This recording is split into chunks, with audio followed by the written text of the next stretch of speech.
Chapter 326. The Han brothers were tough. No matter what kind of strong opponent they faced, they would always attack, and attack. Not to mention that their current opponent was only an outer disciple at the third stage of Chi disciple. If they still cowered like this, wouldn't they be a laughing stock? The two brothers raised their bone spikes at the same time and attacked the black mist one after the other. Inside the black mist, Yunjioge was dizzy from Zi Shang's kisses and was desperately trying to push his chest away. This guy was really insatiable.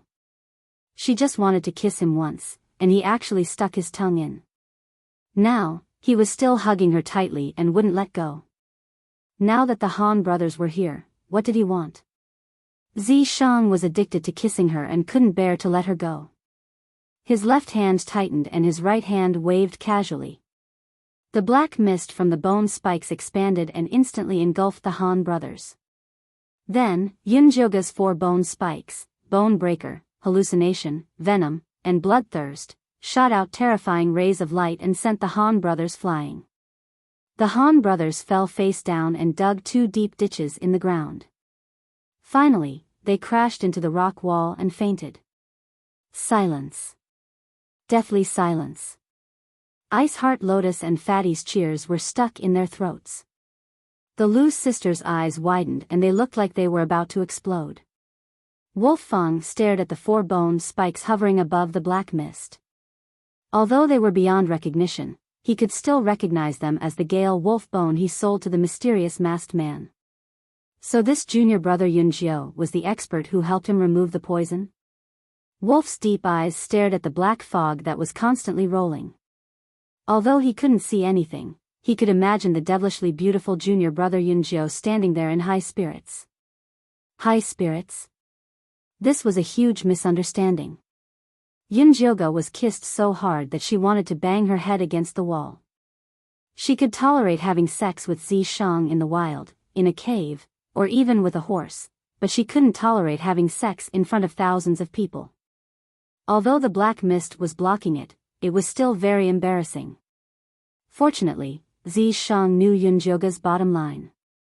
Although he felt that there was nothing wrong with having a round of dual cultivation here, he did not dare to really anger Yunjioge. In the end, he reluctantly let go of her. F***ck, this old lady is begging you again. Stab my eyes and break my little dick. Yunjioge fiercely wiped her mouth. Even if she had to fight the Han brothers to the end, it would be better than being trampled on by him. Keep your eyes. You can cut them when they grow out. Zi Shang laughed like a cat that had stolen a fish. Laugh your ass. Yunjioge glared at him. After retrieving the psychedelic bone spike, the black fog immediately dissipated. Senior brother Yunjio, are you alright? The Lu sisters, Iceheart Lotus, and Little Fatty immediately surrounded him. I'm fine. Yunjioge tried to put on a cold expression. Fortunately, her face was bewitching enough. After kissing for a long time, her light purple lips only turned dark purple. It was impossible to tell that she had been kissed forcefully. Did you see that? Our senior brother Yunjio is not afraid of you. If you dare to call us weak, we'll beat you to death. Little Fatty shouted arrogantly. Junior brother Yunjio, according to the sex mission, we must pluck 2,500 human-faced peaches from all 5 peaks. Otherwise, the exit of the little secret realm will not open, and we will be trapped here until we die, Wolf Fang said calmly. If possible, he did not want to send his fellow disciples to their deaths. But the sect's orders could not be disobeyed. If they did, they would all die together. I didn't say that we won't pluck the human-faced peaches. Yunjioge just did not want to use the lives of his disciples. Then what do you mean? Wolf Fang could tell that this junior brother Yunjio was not a foolish person. Could it be that he really had a good idea? These human-faced peaches need to be fed with flesh and blood to ripen. But it doesn't have to be our flesh and blood. If we can find other demonic beasts, we can do the same. This was Yunjioge's plan. There were many demonic beasts in the Death Swamp and Lizard Grassland. If they were used to feed them, they could similarly ripen the human-faced peaches. Catching demonic beasts would only result in more deaths than plucking the human-faced peaches. Wolf Fang felt that this idea was simply wishful thinking. At that time, if the disciples died and the demonic beasts could not be caught, that would be a double loss. As long as we can grasp the right method, there won't be too many casualties. I can guarantee that there will be fewer deaths than now. Yunjioga naturally dared to say such words because he was confident. What idea do you have? Zi Shang and Wolf Fang asked at the same time. I have a beast drawing pill here that can attract demonic beasts over. At that time, we can set up a trap and capture them easily. Yunjioga felt that this was the best idea. Senior brother Yunjio, this is a good idea. Right, I think so too. Catching demonic beasts is better than killing our fellow disciples. That's not true. No one wants to die. If you force me to pluck those disgusting peaches, I'll fight it out with you. Not only were the disciples of the second peak tempted, even the disciples behind Wolf Fang and the Han brothers were tempted. 2,500 human-faced peaches. Even if all the disciples of the second peak were sacrificed, that would only be 700 or so. The remaining 1,800 would still have to be filled with their lives. No one wanted to die. Fine, I agree. Wolf Fang nodded his head in agreement. He had already decided that Yunjioga was the expert who had saved him. He would take advantage of the opportunity to curry favor with him in the future. That's good. We'll go down and kill 2 demonic beasts later to see if we can hasten the ripening of the human-faced peaches. If these human-faced peaches only ate fresh corpses, that would be troublesome. There's no need for you to personally kill 2 demonic beasts. I can just send a few people down. When Wolf Fang made up his mind to curry favor with someone, he was truly meticulous in every aspect. Other than the lizard grassland and death swamp, which were more dangerous, the other places were still very safe.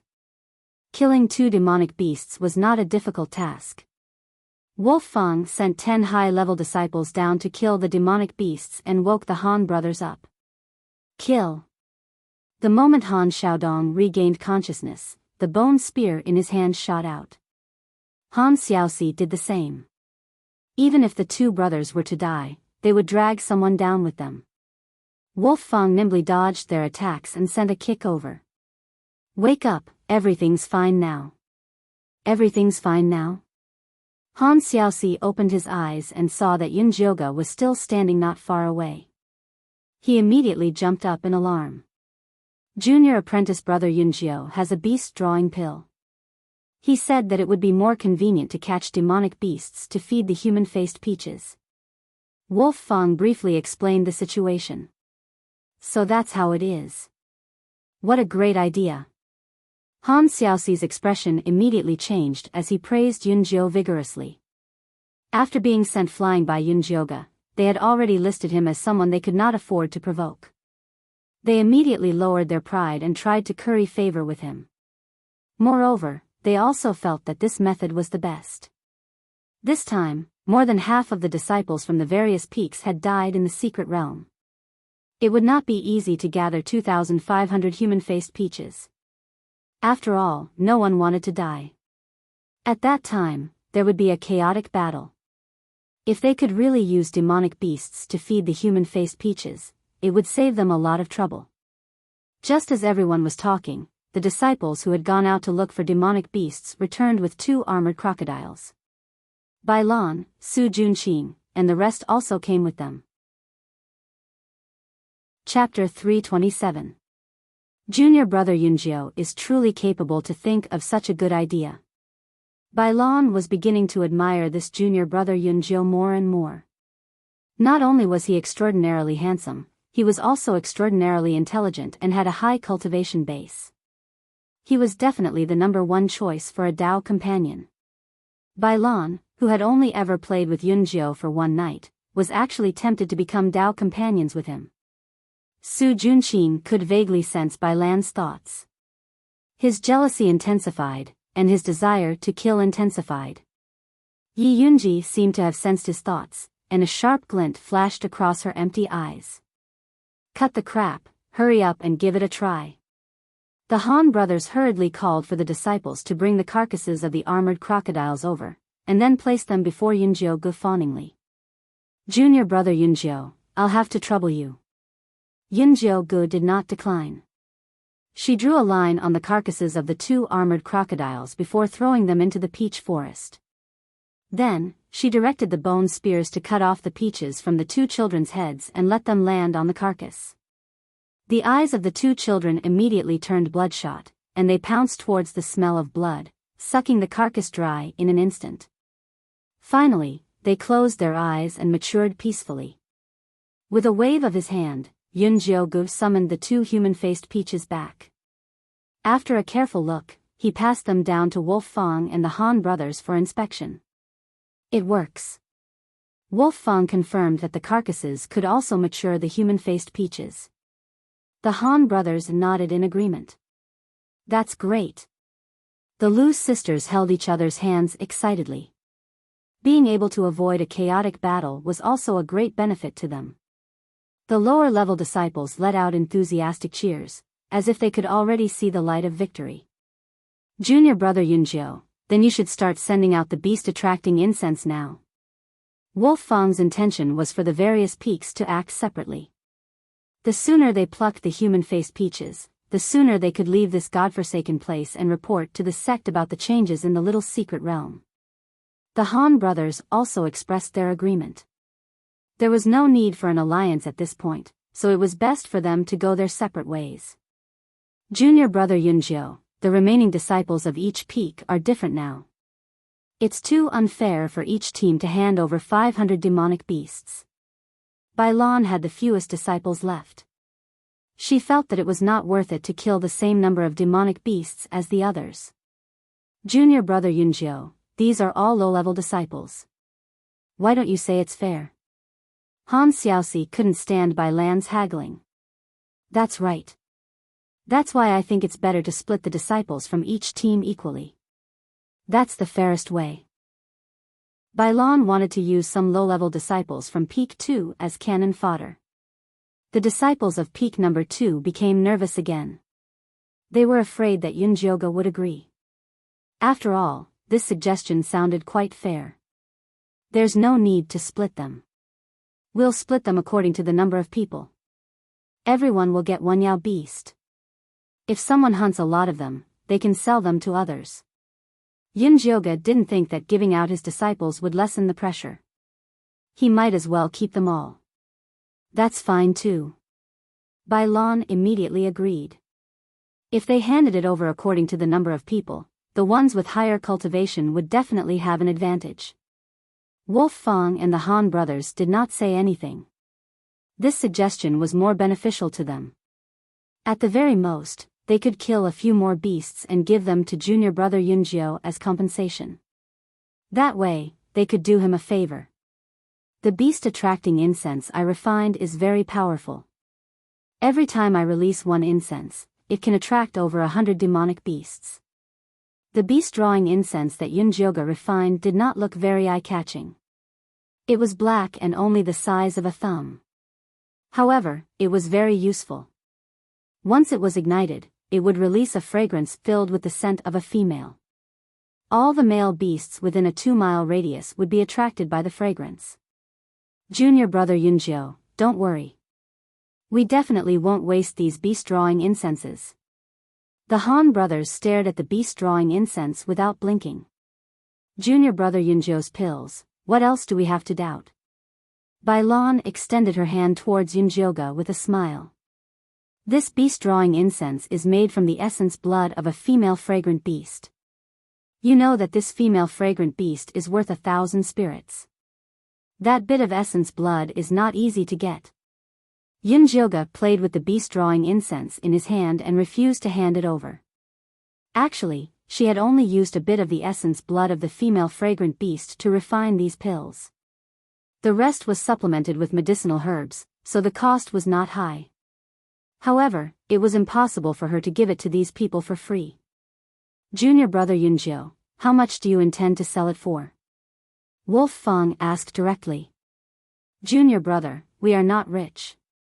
You can just collect as much as you want, the Han brothers said bitterly. It's fine if it's too expensive. We can't afford it. Bailon was also reluctant to spend this money. We are all disciples of the same sect. Why would I take your money? The cost price is 1,000 spirit jade each. This price was considered fair. Yunjioga was only earning half of it. We will take 5. Wolf Fang took out 5,000 spirit jade without hesitation. Senior brother Wolf Fang is really straightforward.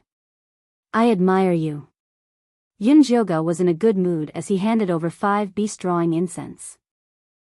Wolf Fang took the incense and checked it. After confirming that there were no problems, he said to the disciples behind him, everyone split it equally. 100 spirit jade per person. At this moment, there were more than 500 disciples left on peak 1. Wolf Fang could still earn some hard work if each of them were to pay 100 spirit jade. 100 spirit jade was not expensive. These disciples were all convinced. The Han brothers and Bailon followed suit and each bought 3 beast drawing incense from Yunjioga. Then, they each took 100 spirit jade from their subordinates. On peak 2, Little Fatty had already taken the initiative to help Yunjioga and his disciples collect the spirit jade. Some low-level disciples who did not bring enough spirit jade would use contribution points or other materials as collateral. The atmosphere was very lively. Su Junqing naturally did not have the qualifications to take the beast drawing incense. Everyone had already tacitly agreed that the leader of Peak 2 was Yunjioga. Su Junqing's thumbnail pierced deeply into his palm. He kept telling himself to endure. When the human-faced peaches ripened, he would definitely let these fellows know his prowess. Yi Yunji stood beside him. A sharp glint flashed in her eyes. Junior brother Yunjio, I will go to the north. Bailon said after keeping the spirit jade. The east was the lizard grassland, and the south was the death swamp. The west and north were much safer in comparison. I will go to the east. The evil weapons in Wolf Fang's storage bag had a suppressive effect on the blood earth dragons in the lizard grassland. Junior brother Yunjio, where are you going? Han Xiaoxi asked carefully. Although they had more people and higher cultivation, they should be going to the death swamp. But junior brother Yunjio might have other plans. I will go to the south. Yunjioga's side had more than 700 people. They needed the most demonic beasts. They did not know what the situation was like in the west. The death swamp was more abundant in demonic beasts. Moreover, with Zi Shang protecting them, she felt that there would not be any big problems. Zi Shang patted her head in approval. Good job. Although Yunjioga did not know why Zi Shang was so enthusiastic, he felt more at ease. Chapter 328. Junior brother Yunjio is indeed righteous. Han Xiaodong gave him a thumbs up, looking like he was impressed. However, it was unknown how much sincerity was in his words. Senior brother Han, you flatter me, Yunjioga replied plainly, then said to the crowd, let's meet here in 5 days. 5 days was enough time to kill the demon beasts. Most importantly, the mystic realm would open in 10 days, so they had to prepare in advance. All right. The people of Wolf Fang's sect nodded and bade farewell. Yunjioga led the disciples of peak number 2 towards the east. Senior brother Yunjio, can we really kill that many demon beasts? Lu Tian'er was not confident. There were too many low-level disciples here. A few armored crocodiles could kill them all. You'll know when the time comes. There was no use in talking. Facts spoke for themselves. After Yunjioga led the people down the mountain, they began searching for a suitable place to set the trap. It has to be about 1 kilometer away from the death swamp. It's best if it's not too flat and empty. Yunjioga briefly explained the requirements of the trap. Little Fatty and Ice Heart Lotus immediately began searching. Unfortunately, the spots they found were not ideal. This is not bad. Shang walked around and finally chose a light brown marsh. Yunjioga went over to take a look. The marsh was about half an acre wide and 1 person deep. It was diagonal to the death swamp. It was exactly 1 kilometer away and there were many weeds and rocks around it. The armored crocodiles would need to spend some effort to climb over. It was a very good spot. Let's set the trap here. Yunjioga was very satisfied with the marsh. She gathered the disciples of peak number 2 and arranged them into 5 teams according to their elemental attributes. As the Yin Qi was of the earth attribute, the disciples with the earth attribute were the most. There were more than 300 of them. The next most were the ones with the wood attribute. There were also more than 200 of them. There were more than 100 metal, water and fire attribute spiritual roots. Ice Heart Lotus was the only one with the ice attribute. Senior brother Yunjiu, these armored crocodiles have thick skin and extremely high defense. It's very difficult for our attacks to penetrate their skin. Lu Mei-er spoke from the bottom of her heart. The bone spikes of these rank 2 disciples were the ones given by the sect. They had very low attack power. It would take 100 people to kill 1 armored crocodile. Gathering 700 would be a huge problem. The armored crocodiles have high defense but their spirit power is very weak. We just need to destroy their consciousness. Yunjioga had naturally researched the weaknesses of the armored crocodiles. How are we going to destroy his consciousness? The disciples looked at each other, feeling as if they were listening to a heavenly book. Everyone should have learned the corpse control curse before, right? Yunjioga asked. Yun said. The Lu sisters nodded. This corpse control incantation was the Yin corpse sect's most basic incantation and could be exchanged for with 10 contribution points. Although most of the disciples did not refine their own Yin corpses, they would still learn this incantation, hoping that one day they would be able to find a good Yin corpse and walk on the path of being able to call the wind and call the rain. But the one controlling the 7th ant was the Black Fiend sect. These low-level disciples couldn't compare to them. They needed to use a special method. Disciples with the same spirit roots, split into groups of 10. Then practice using the corpse control curse like how we attack the Yin ghosts. As long as these disciples could meet this requirement, they could increase the corpse control curse's power by 5 times. Killing the armored crocodiles wouldn't be a problem. This method sounded simple, but it required a high level of cooperation and absolute trust. These low-level disciples would go to the Yin Qi cemetery every day after entering the sect, so their cooperation was very good. With Yunjioga's protection, he didn't have to worry about being stabbed in the back. That was how he met the requirements. Okay. The Lu sisters and Little Fatty felt that Yunjioga's idea was reliable and immediately became excited. They all had earth spirit roots, so they each formed a group of 10. This was the fastest and had the best results. The other disciples followed suit and quickly got into the zone. Then what do we need to do? Ice Heart Lotus wasn't willing to be a wallflower on the side. You guys are in charge of guarding the side. When the time comes, we'll need to rely on your frost chi to control the armored crocodile's movements. Yunjioga also gave Ice Heart Lotus a task. He wanted her to lead the remaining disciples in charge of defense. No problem. Ice Heart Lotus readily agreed. The Frost Yin Chi Palm was a routine they were used to, so it was very easy to organize. But the most important thing now is to set up this trap. Yunjioga led the disciples to widen and deepen the depression. Then, he took out a bunch of gray stones and a bunch of yellow weeds. Isn't this gray stone and dry yellow grass? What does senior brother Yunjiu plan on doing with them? Ice Heart Lotus had done some research on herbs and ores. Put some into the depression to add some ingredients to the armored crocodiles. Yunjioga said while organizing. These 2 herbs and ores were discovered by pill masters. Unfortunately, they didn't have much use in alchemy. In the end, they were only used to glue stones together when building houses and walls for nobles. Yunjioga got the fire spirit root disciple to melt all the gray stones.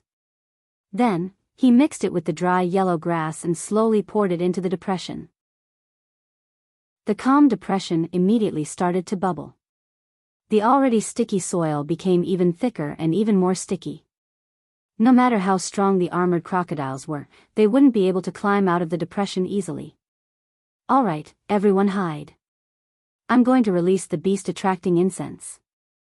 Attack together when I give the order. Yunjioga ordered. All the disciples immediately split into groups of 10 and spread out. These low-level disciples didn't have much attack power, but they were very good at hiding. Many of them even brought concealment equipment in their storage bags. In an instant, the empty wasteland was filled with rocks of all sizes and lush saplings. It was difficult to hide from high-level cultivators with these crude disguises, but it was not a problem for them to hide from the armored crocodiles. Yunjioga also stabbed his 4 bone spikes into the ground and released Yin Qi to hide his human scent. She waited for all the disciples to hide before lighting up the beast-attracting incense in front of the depression. Green smoke curled up and spread out with a fishy and sweet smell. This beast-attracting incense is not bad, right? Yunjioga asked Zishang confidently. Zishang took a sniff and shook his head. The smell is just a so-so. No way. Yunjioga also went forward to take a sniff. It smelled really good. Although it was her first time lighting it, in theory, it shouldn't be a problem to attract beasts. Chapter 329. I'm far inferior to you. When I smell your fragrance, let alone 2 miles, I'll even run 2,000 miles to come over. Zishang's eyes curved, and his smile rippled. Damn, he was comparing her to a mother beast. If I can get you to scram 2,000 miles away, I'll be even happier. Yunjioga wished he could stuff the beast-attracting incense into Zishang's nostrils. Be serious. The armored crocodiles are coming. Zishang immediately changed the topic. A shadow appeared in the distance. Many armored crocodiles were ready to seek a mate. When they were close enough, Yunjioga threw the beast-attracting incense into the small depression. Those armored crocodiles that were faster than the others rushed into the small depression without any regard for their own safety. The muddy water at the front was relatively thin, but the deeper they went, the more solid it became. Soon, the armored crocodiles could no longer swim. However, the armored crocodiles behind them continued to push forward, trampling the armored crocodiles in front of them. Seeing more and more armored crocodiles appear in the small depression, the Lu sisters, Little Fatty, and the others all became nervous. Much better. Why aren't you moving? Fatty lowered his voice and asked the Lu sisters. There were at least 80 armored crocodiles that had entered the marsh. Wait a little longer.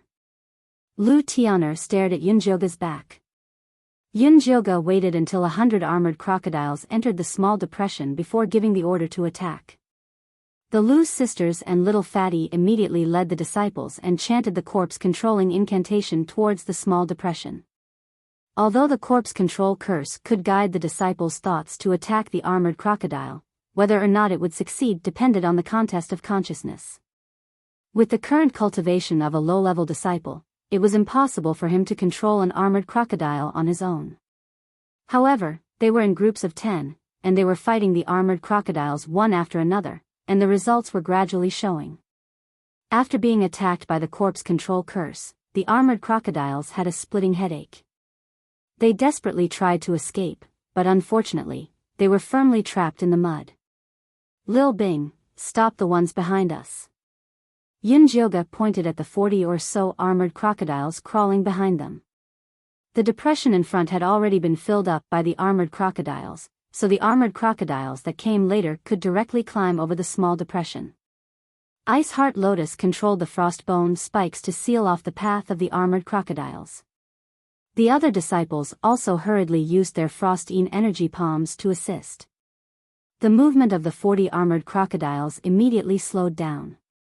Aren't you going to try using the corpse control curse on them? Zishang asked Yunjioga.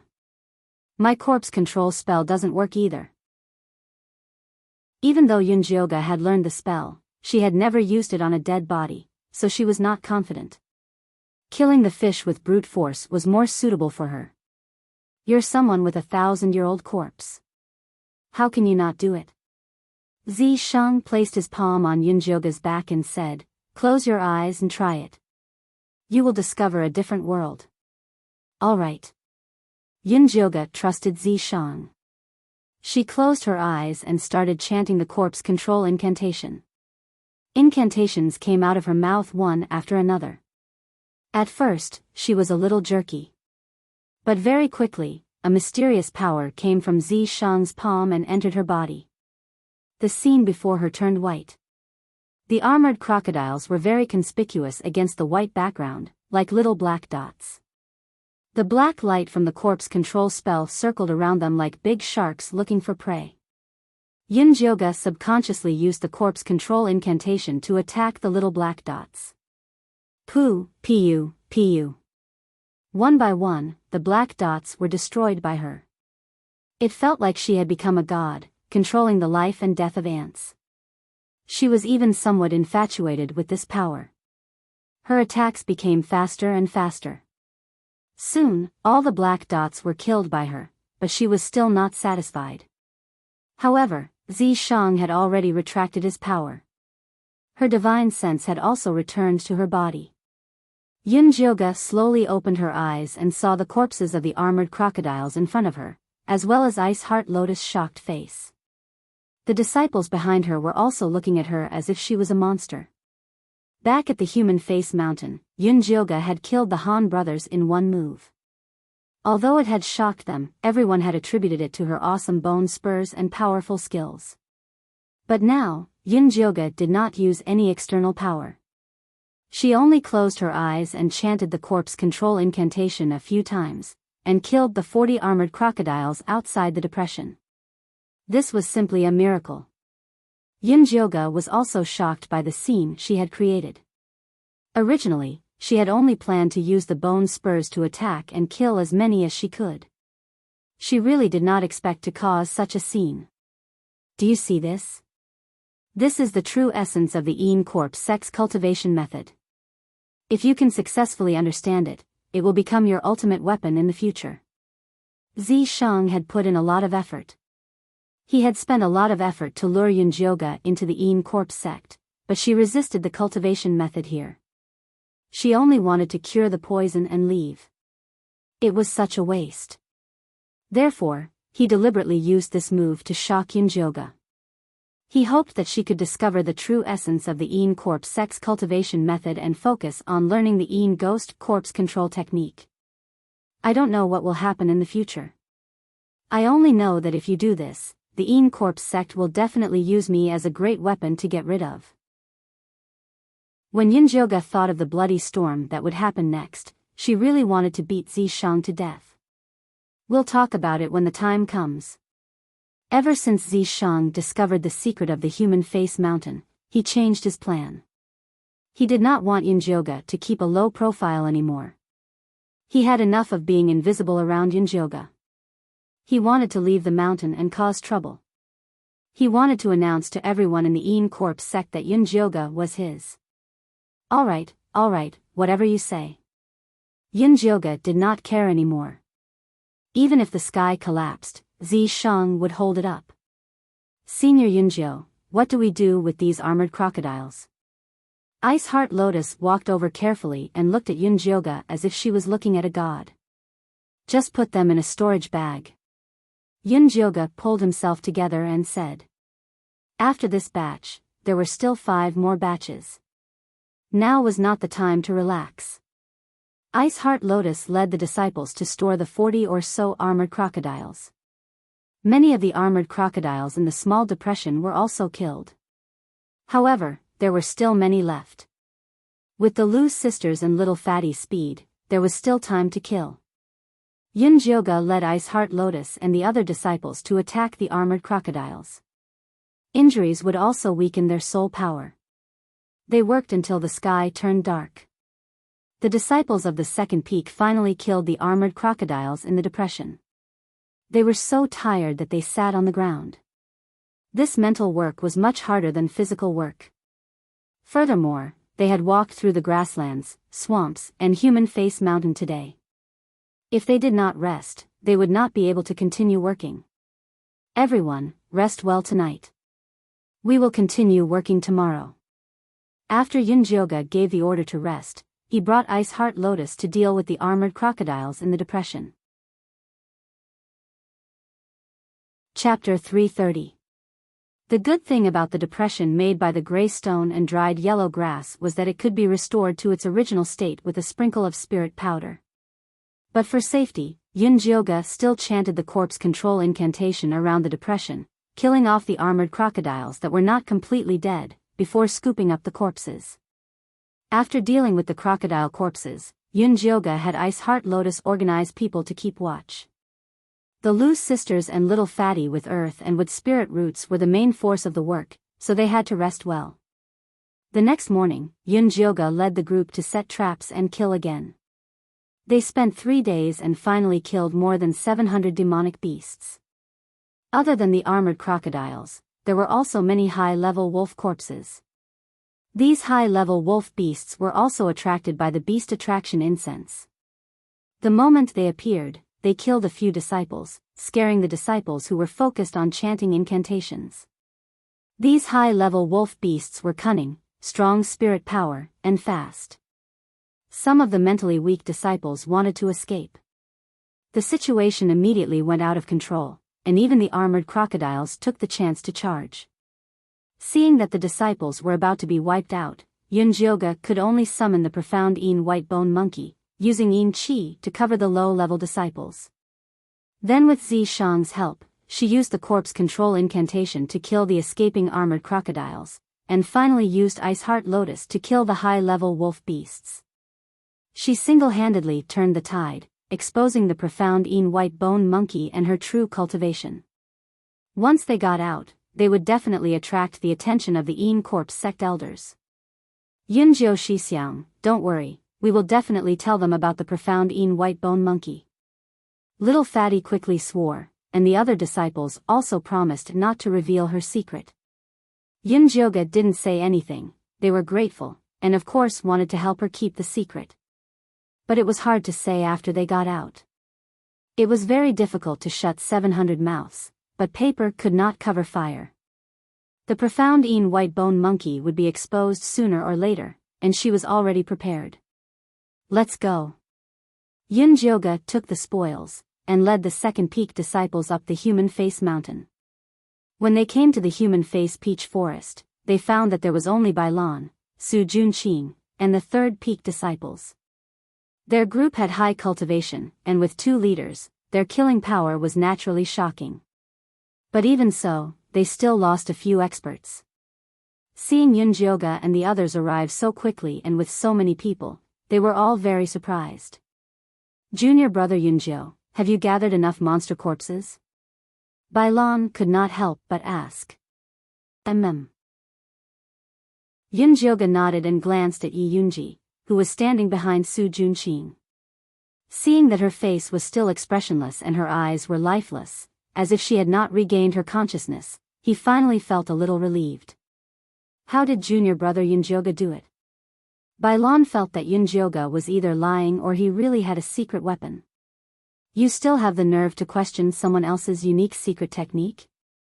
Aren't you a little too shameless? The Han brothers' voices suddenly rang out. The disciples under the 2 brothers did not suffer any losses. It seemed that things were going smoothly.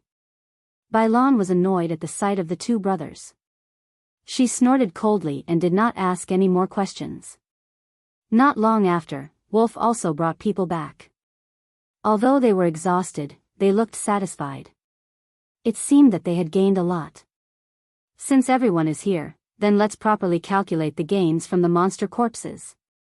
The Han brothers called out. Alright, then we'll start with you. Bailan wanted to see how much these 2 brothers had gained. Then we won't be polite. The Han brothers poured out the monster corpses from their storage bags. They had a total of 1,200 disciples on their 2 mountain peaks and they had killed 1,500 monster corpses. There were all kinds of different species.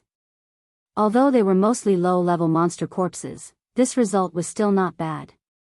Senior Sister Bai, your team is filled with elites and Senior Brother Su has a life-eaten corpse, he shouldn't be worse than us. The Han brothers looked at Bai Lan with provocative eyes. Humph.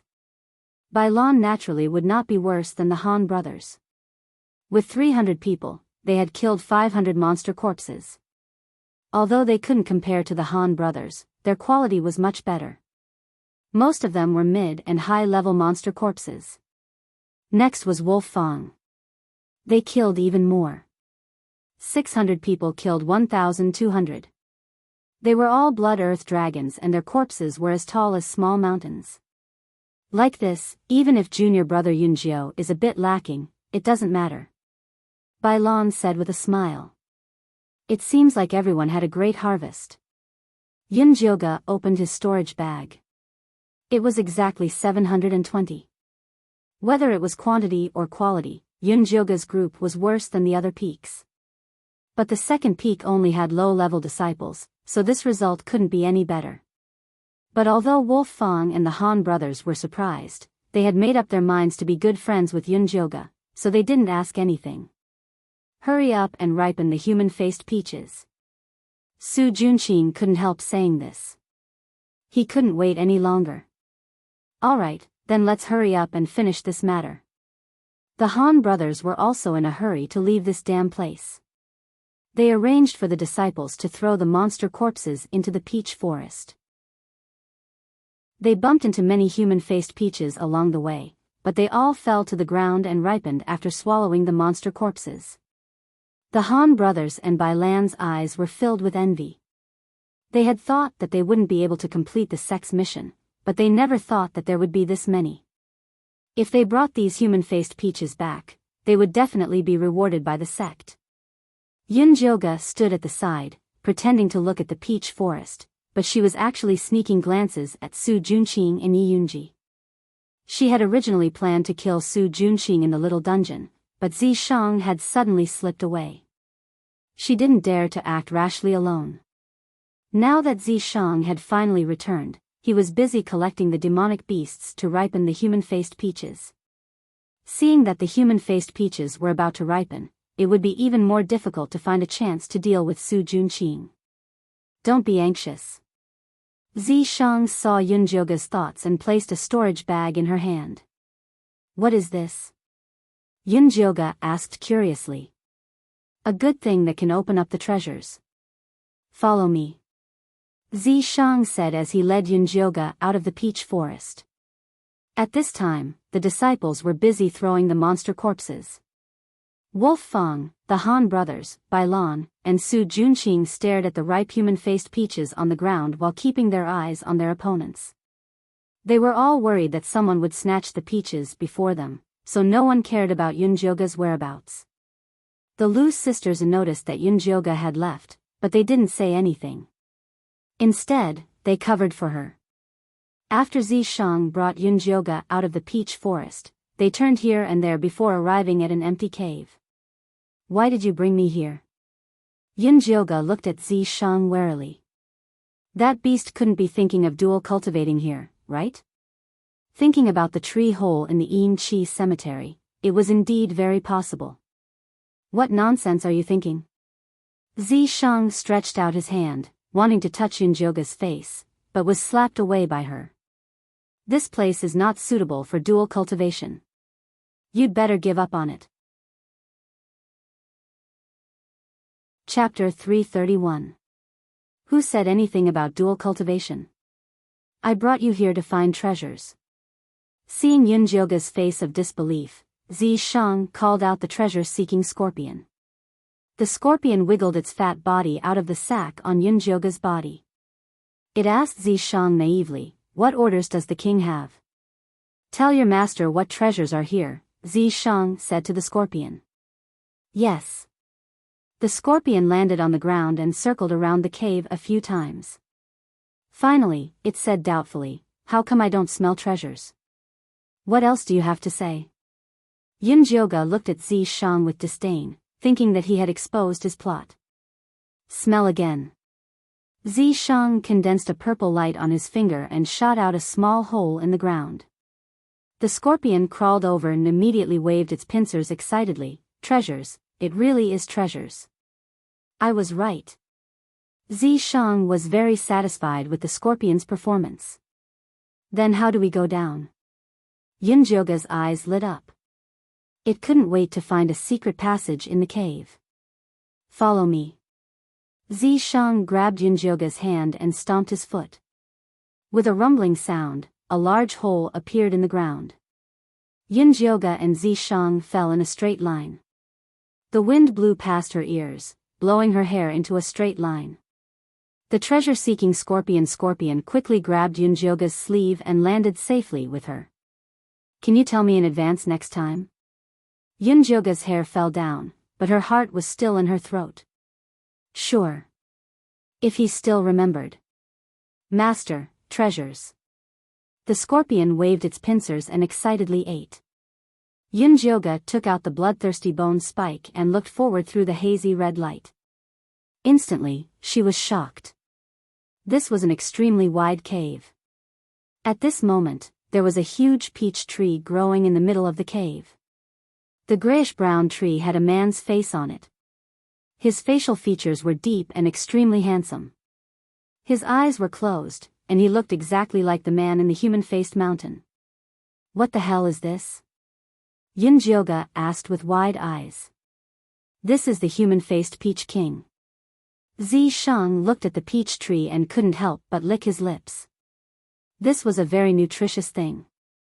The human-faced Peach King seemed to know that danger was approaching, and its branches couldn't help but sway a little. Peach King, but there are no peaches on his tree. Yunjioga looked carefully at the bare branches. There weren't even any leaves, let alone peaches. Very soon. Where's the storage pouch that I gave you earlier? Zishang asked. Yunjioga then passed the storage bag to Zishang. Zishang collapsed in front of the human-faced Peach King, and the stench of blood immediately assaulted his senses. Inside the storage bag were the corpses of demonic beasts. Blood earth dragon, armored crocodile, tiger, leopard, bear, lion, monkey, there were all kinds of breeds, and they piled up to the height of a small hill. There were even more than what Wolf Fong, the Han brothers, and the others had killed. When did you get it? Yunjioga looked incredulous. She had been with Zishang the entire time just now, and she hadn't seen him make a move. After investigating, I found out that this guy is about to mature, so I went out for a stroll and helped him collect some food. As Zishang spoke, he spoke to the human-faced Peach King as if he was coaxing a child. Come, good child, eat quickly. The Peach King didn't open its mouth. It was obvious that if it ate all the food, it would become food. If you cooperate obediently, I can still spare your little life. Otherwise. Zishang turned hostile, and his tyrannical appearance was simply terrifying. The branch of the Peach King trembled, but it still didn't move. Zishang narrowed his gray eyes, and a savage purple light appeared in his eyes. His white fingers emitted a faint purple mist, which gradually turned into 5 long sharp blades. The Peach King's entire body trembled. In front of Zishang, it was as pitiful as a little lamb. Yunjioga originally didn't want to care about this matter, but he suddenly received a pitiful will from the Peach King. Please save me. Wait. Yunjioga's heart stirred, and he hurriedly pulled Zishang's hand. If you force it, it won't be sweet. If it isn't willing, why force it? If I want it to be sweet, it will be sweet. When Zishang became tyrannical, he was truly unreasonable. The face on the Peach King tree made an aggrieved expression, and a thin branch extended over, wanting to secretly pull on Yunjioga's sleeve. But before it could touch the person, Zishang stepped on it and snapped it. You dare to touch this sovereign's people? You're tired of living. Zishang found this Peach King to be more and more displeasing to the eye. Yunjioga, on the other hand, felt that this Peach King was quite intelligent, so he continued to persuade Zishang. In this day and age, fair trade is very important. If you want it to bear fruits for you to eat, then give it something in exchange. Only by negotiating properly could they achieve a win-win situation. When the Peach King heard Yunjioga's words, it raised one of its branches and nodded repeatedly. Fine, this sovereign will listen to your conditions. Zishang had been tyrannical for so many years, but this was the first time he saw a food that dared to bargain with him. He also wanted to see what benefits this damned peach had. Save me. The Peach King immediately transmitted a powerful will to Yunjioga. Yunjioga's mind buzzed, and the scene before his eyes changed. It was still a dark, wide cave, but the human-faced Peach King in front of him was a short tree. On it was the face of a young and adorable boy. It was the spiritual energy source of this small secret realm, and it had spent countless lonely years in this cave. One day, it tried to stretch out its branches and grow upwards, then spread its branches and leaves all over the barren mountain peak. The branches and leaves slowly grew, turning into a lush peach garden. The human-faced peaches there all had the faces of beautiful boys, and they looked at the strange yet beautiful world in front of them with large, confused eyes. Until one day, this small secret realm was discovered by a group of humans. They were greedy and vicious. They attacked its branches, and even wanted to find its source and take it away. In a fit of rage, it attacked them, killing many of them. Because it had used up a lot of spiritual energy, it subconsciously absorbed the corpses as nutrients. Very soon, some of the peaches fell to the ground after absorbing too much nutrients, and were taken away by the humans. From then on, a nightmare descended. Every year, thousands of humans would come to attack it. After it retaliated, it absorbed the corpses to increase its nutrients, and then the ripe peaches were taken away. Just like that, the humans used it as a flesh and blood medium, feeding it with human lives, and then taking away its fruits. Day after day, after its branches absorbed large amounts of blood chi, it also became greedy and vicious, affecting its source. It was forced to grow quickly, and the day it matured would be the day it and this small secret realm would be destroyed. It wanted to escape this tragic fate, and continue to protect this small secret realm as it grew. Yunjioga could feel the pain of the human-faced Peach King, and she couldn't help but shed tears for it. At this time, she faintly heard Zishang's call, and she slowly opened her eyes. Chapter 332. Jioga, are you alright? Zishang looked at Yunjioga nervously. Not far away, the pitiful human-faced Peach King had already had all its branches chopped off by the enraged Zishang. All that was left was a bare trunk. The handsome man's face was scrunched up, looking incomparably miserable. That despicable Peach King dared to plot against you. Just wait for me to kill him for you. Ever since Yunjioga had almost lost her life because of Si Yuyue, Zishang had become extremely sensitive to such things. He would not let go of anything that could harm Yunjioga. Don't, it's actually very pitiful. Yunjioga hurriedly pulled Zishang's hand. The pitiful Peach King was originally innocent and naive. As long as it continued to grow in this small secret realm, it would transform into a human form and obtain great abilities. Later, it was fed into a bloody peach by the Corpse sect.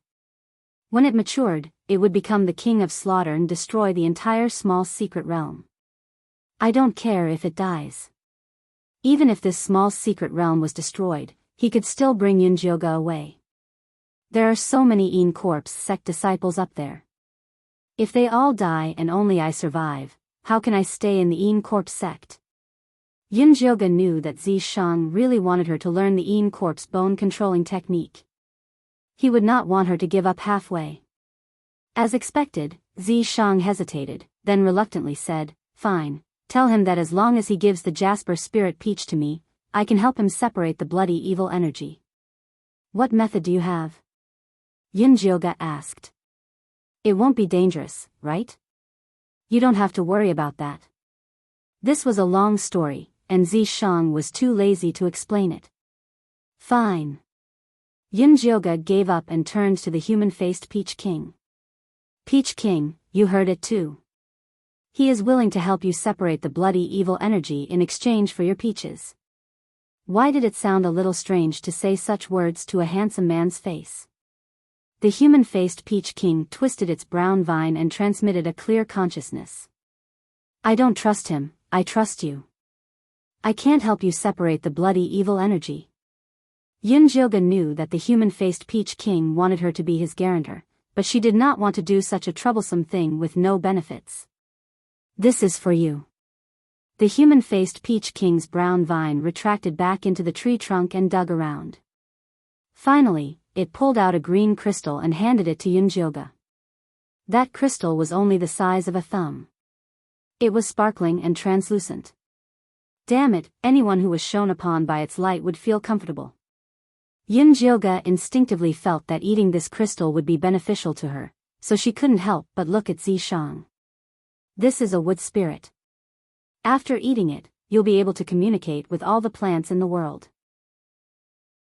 Although Zishang was not happy with the human-faced Peach King's actions of currying favor with Yunjioga, he had to admit that this wood spirit was very beneficial to Yunjioga. I didn't do anything to deserve it. Yunjioga was in a difficult position.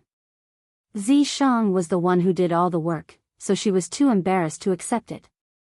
All that matters is that I have contributed.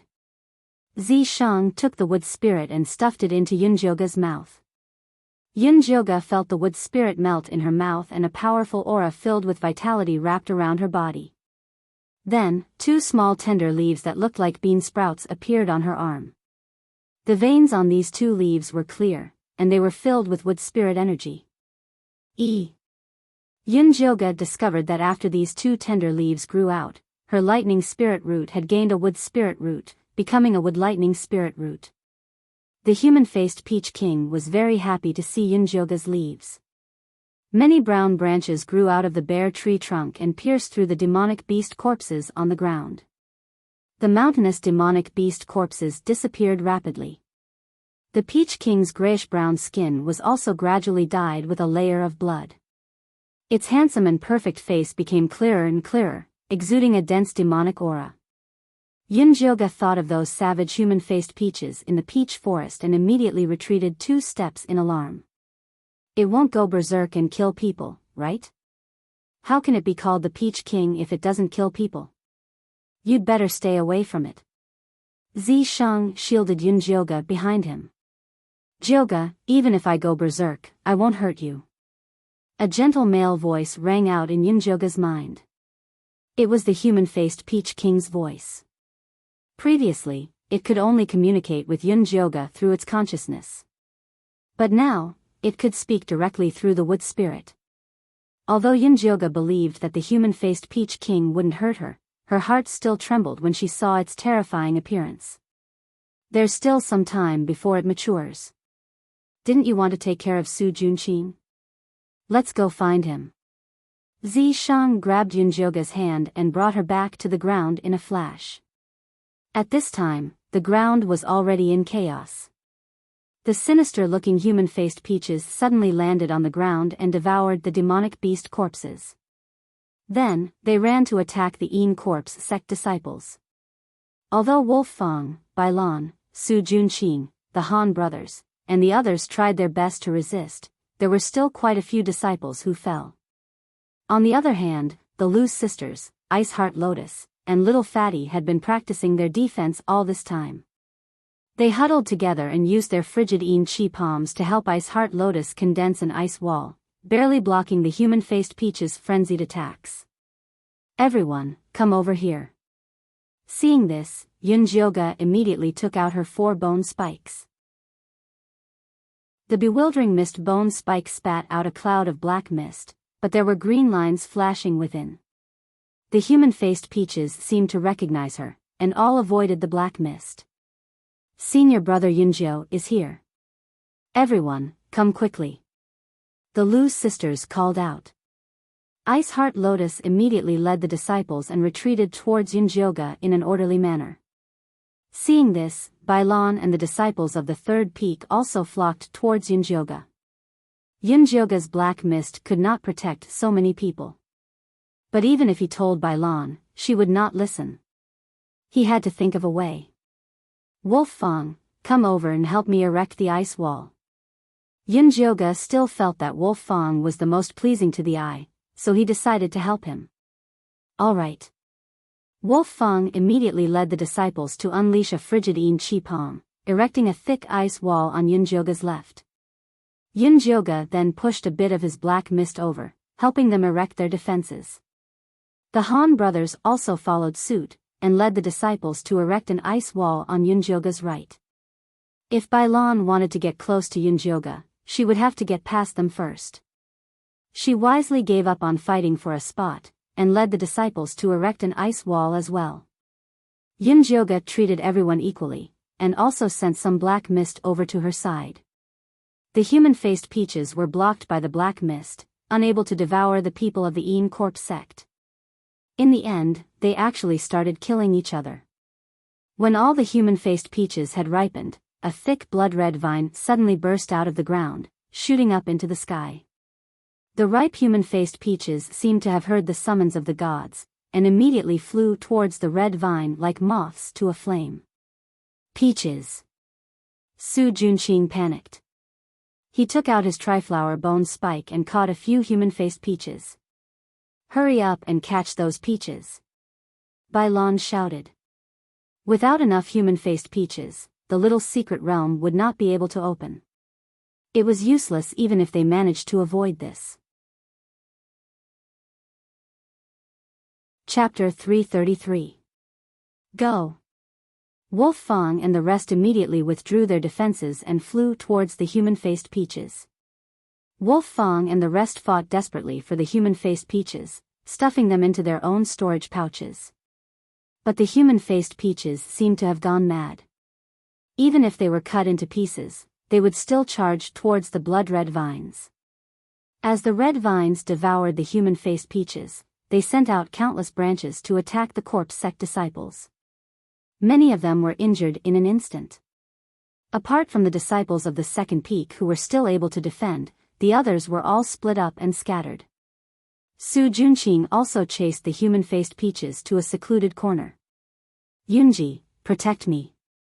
After giving the order, Su Junqing grabbed the human-faced peaches with all his might and stuffed them into his storage pouch under Yi Yunji's cover. He looked like he would rather die for the peaches. Can we do it now? Yunjioge asked Zi Shang from the side. Her bone spikes were already thirsty. There's no need for you to do it. Zi Shang shook his head. We agreed to let me take revenge personally. Yunjioge frowned. She would not be satisfied until she killed this scum with her own hands. There's someone who hates him more than you. Zi Shang raised his chin, indicating for her to watch Yi Yunji. Didn't you say that she was controlled by Su Junqing and could not resist? Yunjioge asked doubtfully. We just need to get rid of the corpse-controlling curse on her.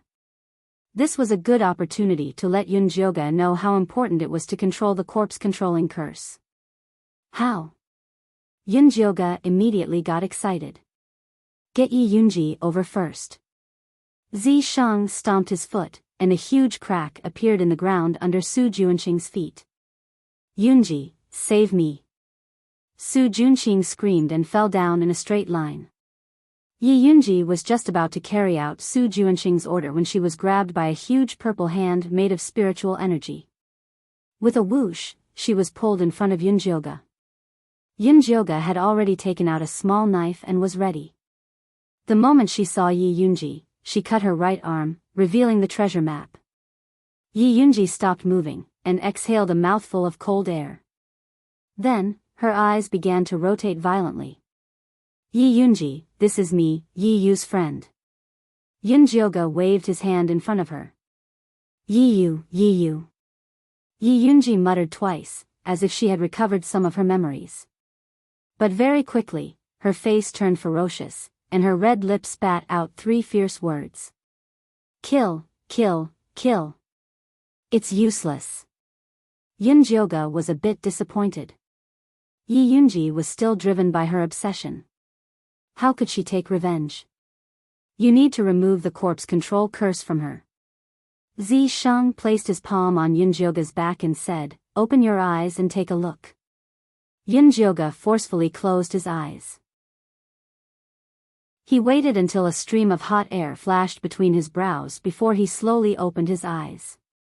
Yi Yunji had already turned gray in front of her, and a blood-red chain was very obvious on her chest. That's the corpse control curse that Su Junqing made for her. Zi Shang's voice rang in Yunjioga's ears. He's only controlling her heart now, but when he advances in the future, he'll even control her heart, liver, spleen, stomach, and kidneys. She'll never be able to escape. What can I do to remove it? Yunjioga asked. Use an even stronger corpse control curse to destroy it. Try it. Zi Shang's palm on Yunjioga's back began to heat up. That was a sign that he was increasing his strength. Yunjioga only felt a violent force spreading from the center of her eyebrows, causing her body to heat up. Her mind went blank, and her mouth involuntarily chanted the corpse control curse. At first, it was Een Corpse Sect, but as she chanted it, it changed. An extremely cryptic incantation, so distant that it seemed to have come from the primordial wilderness. When Zi Shang heard this incantation, he was instantly shocked and looked at Yunjioga in disbelief. There seemed to be a flame burning between her brows, and the phoenix feather flower was as dazzling as a phoenix that had ascended to nirvana. Red patterns spread from her forehead down. The bewitching face that had been deeply poisoned slowly faded. Her face was as white as jade, like a snowy mountain that was sealed in ice. Her black eyes were emotionless, like profound iron that had been buried for thousands of years. The color of her lips was extremely light, as if she had abandoned all emotions and desires, leaving only holiness. The cryptic incantation came out of her mouth, turning into an ancient and mysterious holy light that instantly shattered the chains on Yi Yunji's chest. Zi Shang stared at the completely different Yunjioga. After 10,000 years, he finally saw his lover again.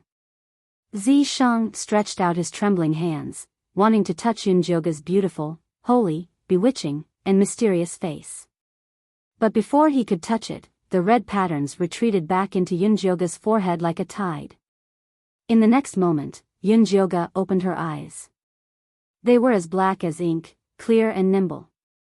How is it, have you removed the corpse control curse?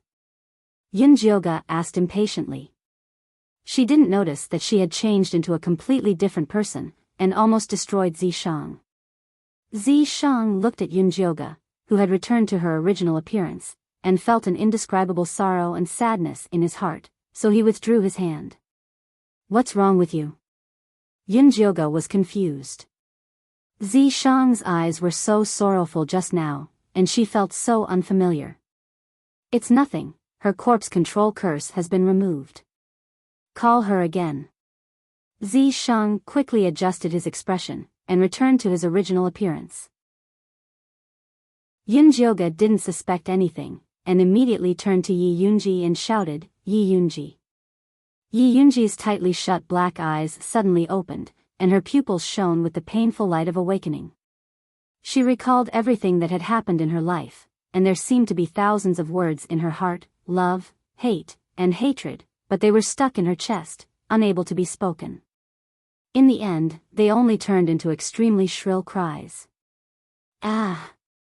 The shrill cries of pain pierced through the sky, as if releasing all the pain and suffering she had gone through. The blood-red vines felt the negative energy, and waved their branches even more wildly. The violent sound spread from the human face mountain to the entire small mystic realm, as if the entire world was trembling. Wolf Fang and the rest were all jolted to the ground, and could only use the bone spikes to stabilize their bodies. Su Junqing, quickly release your Een corpses to collect the human-faced peaches. Bailan wanted to find help, but found that Su Junqing had already disappeared. At this time, Su Junqing had just fallen into the pitch-black cave, and the demonic flower bone spike was already circling around him. He cautiously climbed up from the ground, and immediately released a fireball to illuminate the surroundings. Very quickly, he discovered the human-faced Peach King in the middle of the cave. That handsome and perfect face was completely red, and there was an enchanting peach fragrance coming from its body. That was a sign that it was about to ripen. Su Junqing instantly revealed a look of wild joy. Before entering the small mystic realm, he had looked up a lot of information about the human-faced peach, so he was very clear about the appearance of the human-faced peach king. The peach tree in front of him that looked exactly like the human face mountain was undoubtedly the human-faced peach king. Chapter 334. The heavens really are looking after me. Su Junqing let out a proud laugh. Once he picked this human-faced peach king, not only would he be able to evolve Yi Yunji, he could also save some for his next corpse. This was killing two birds with one stone. The human-faced peach king could feel a disgusting fishy smell coming from the person in front of it, just like those greedy humans. It waved its red vines at Su Junqing without any hesitation. Su Junqing immediately summoned the demonic flower bone thorn. Dark green flowers flew out, one protecting his head and the other two attacking the peach king. The demonic flower bone thorn's strongest ability was to suck blood, but the peach king did not have a single drop of blood on it. The two dark green flowers only managed to cut off a few branches of the peach king before they were entangled by its vines. Su Junqing immediately became nervous. His bewitching technique could only be used on humans, it had no effect on the peach king. If the demonic flower bone thorn was entangled, he would be useless. It would be great if Yi Yunji was here. Su Junqing immediately summoned Yi Yunji. He did not even think about how Yi Yunji could come in from 100 feet underground. It was a pity that his summons was useless. Yi Yunji had already lost contact with him. Su Junqing's expression changed. Could Yi Yunji have been killed? That was impossible. He was about to summon again when a blood-red vine flew up from the ground and bound his feet. Following that, another blood-red vine turned into a sharp sword that stabbed at his chest. With a pang sound. The remaining ink flower blocked the attack in front of him, but it was quickly tied up by the blood-colored vines and dragged away. Su Junqing watched as the blood-red vine attacked again. He was so scared that he almost peed his pants. At this time, a slender white hand appeared in front of him. It spat out a cold chi that froze the blood-red vine. A long red sleeve swept in front of Su Junqing, carrying a delicate fragrance and a faint corpse aura. Yunji. Su Junqing hung in the air and said to Yi Yunji with wild joy, "Quickly put me down." Yi Yunji did not move, her deep eyes just looked at him. Su Junqing hung upside down on the tree in a very sorry state. His hair was a mess and his facial features were a bit distorted. He did not look like the gentle young master from the past at all. Yi Yunji thought of how curious she was about the outside world when it was her first time leaving home. In the end, not long after he left the Yi Clan Valley, he found an extraordinarily handsome and elegant young master who had been poisoned by a snake and fainted on the side of the road. She did not hesitate to save him. After the young master woke up, he thanked her profusely and insisted that she stay in his manor for a few days. From then on, he showed great concern for her well-being, tenderness and sweetness, and used gentleness and care to weave a net that trapped her deep within. She even got married to him in the Zhuangzi.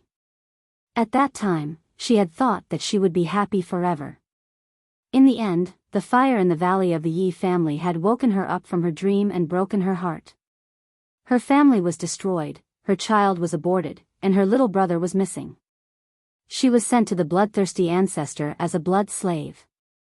Finally, he put her into the corpse refining furnace and refined her into a corpse. Yi Yunji recalled the past, and her whole body trembled. She looked at Su Junqing with bitter hatred in her eyes. "Yunji, what's wrong with you?" Su Junqing looked at Yi Yunji's frighteningly dark pupils, and his heart couldn't help but jump. He curled his fingers slightly. He missed the corpse control spell. Kacha! Yi Yunji made a move and cut off both of Su Junqing's arms. Ah! Su Junqing gave a pitiful cry and broke out in a cold sweat. His heart was filled with fear. Could it be that Yi Yunji was taken by another corpse control master? Su Junqing, I never thought that you would have a day like this. Yi Yunji suddenly spat out these cold words. Su Junqing looked at Yi Yunji with a look of disbelief. Corpses could not speak. Only if they evolved into a living corpse would they be able to recover the functions of a living person. Could it be that Yi Yunji had a great opportunity that allowed her to jump several levels and directly become a living corpse? Then wouldn't he be rich? Things are like this, and you're still dreaming of getting rich. Yi Yunji looked at Su Junqing's greedy eyes. She would always be a tool in his heart. Yunji, could it be that you've recovered your memories? Su Junqing's pupils shrank, suddenly realizing that something was wrong. The things he did to Yi Yunji in the past could be said to be worse than a beast. If she recovered her memories, how could she let him go? That's right, you can think about how to die so that you won't let me down. Yi Yunji gently stroked Su Junqing's face, a bone-chilling cold seeped into his body. Su Junqing couldn't help but shiver. He wanted to kneel down and beg for mercy.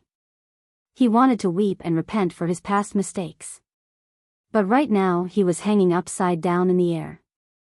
If his tears flowed backwards, it would be very ugly. Moreover, it would be very difficult to move Yi Yunji. Su Junqing's mind quickly turned, then he revealed a bitter smile and said, Yunji, I know you hate me. I also know that my past actions are not worthy of your forgiveness, but I truly love you. I refined you into a corpse because I want to be with you forever, never to be separated. Yunjioga was currently hiding with Zishang in the dark. Hearing Su Junqing's confession, he was so disgusted that his body had goosebumps. He wanted to go up and give him a few slaps. Yi Yunji seemed to have heard Yunjioga's thoughts. She reached out and slapped him 3 times.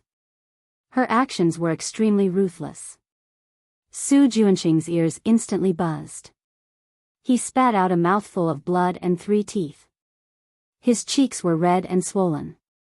Blood flowed out, making him look incomparably miserable.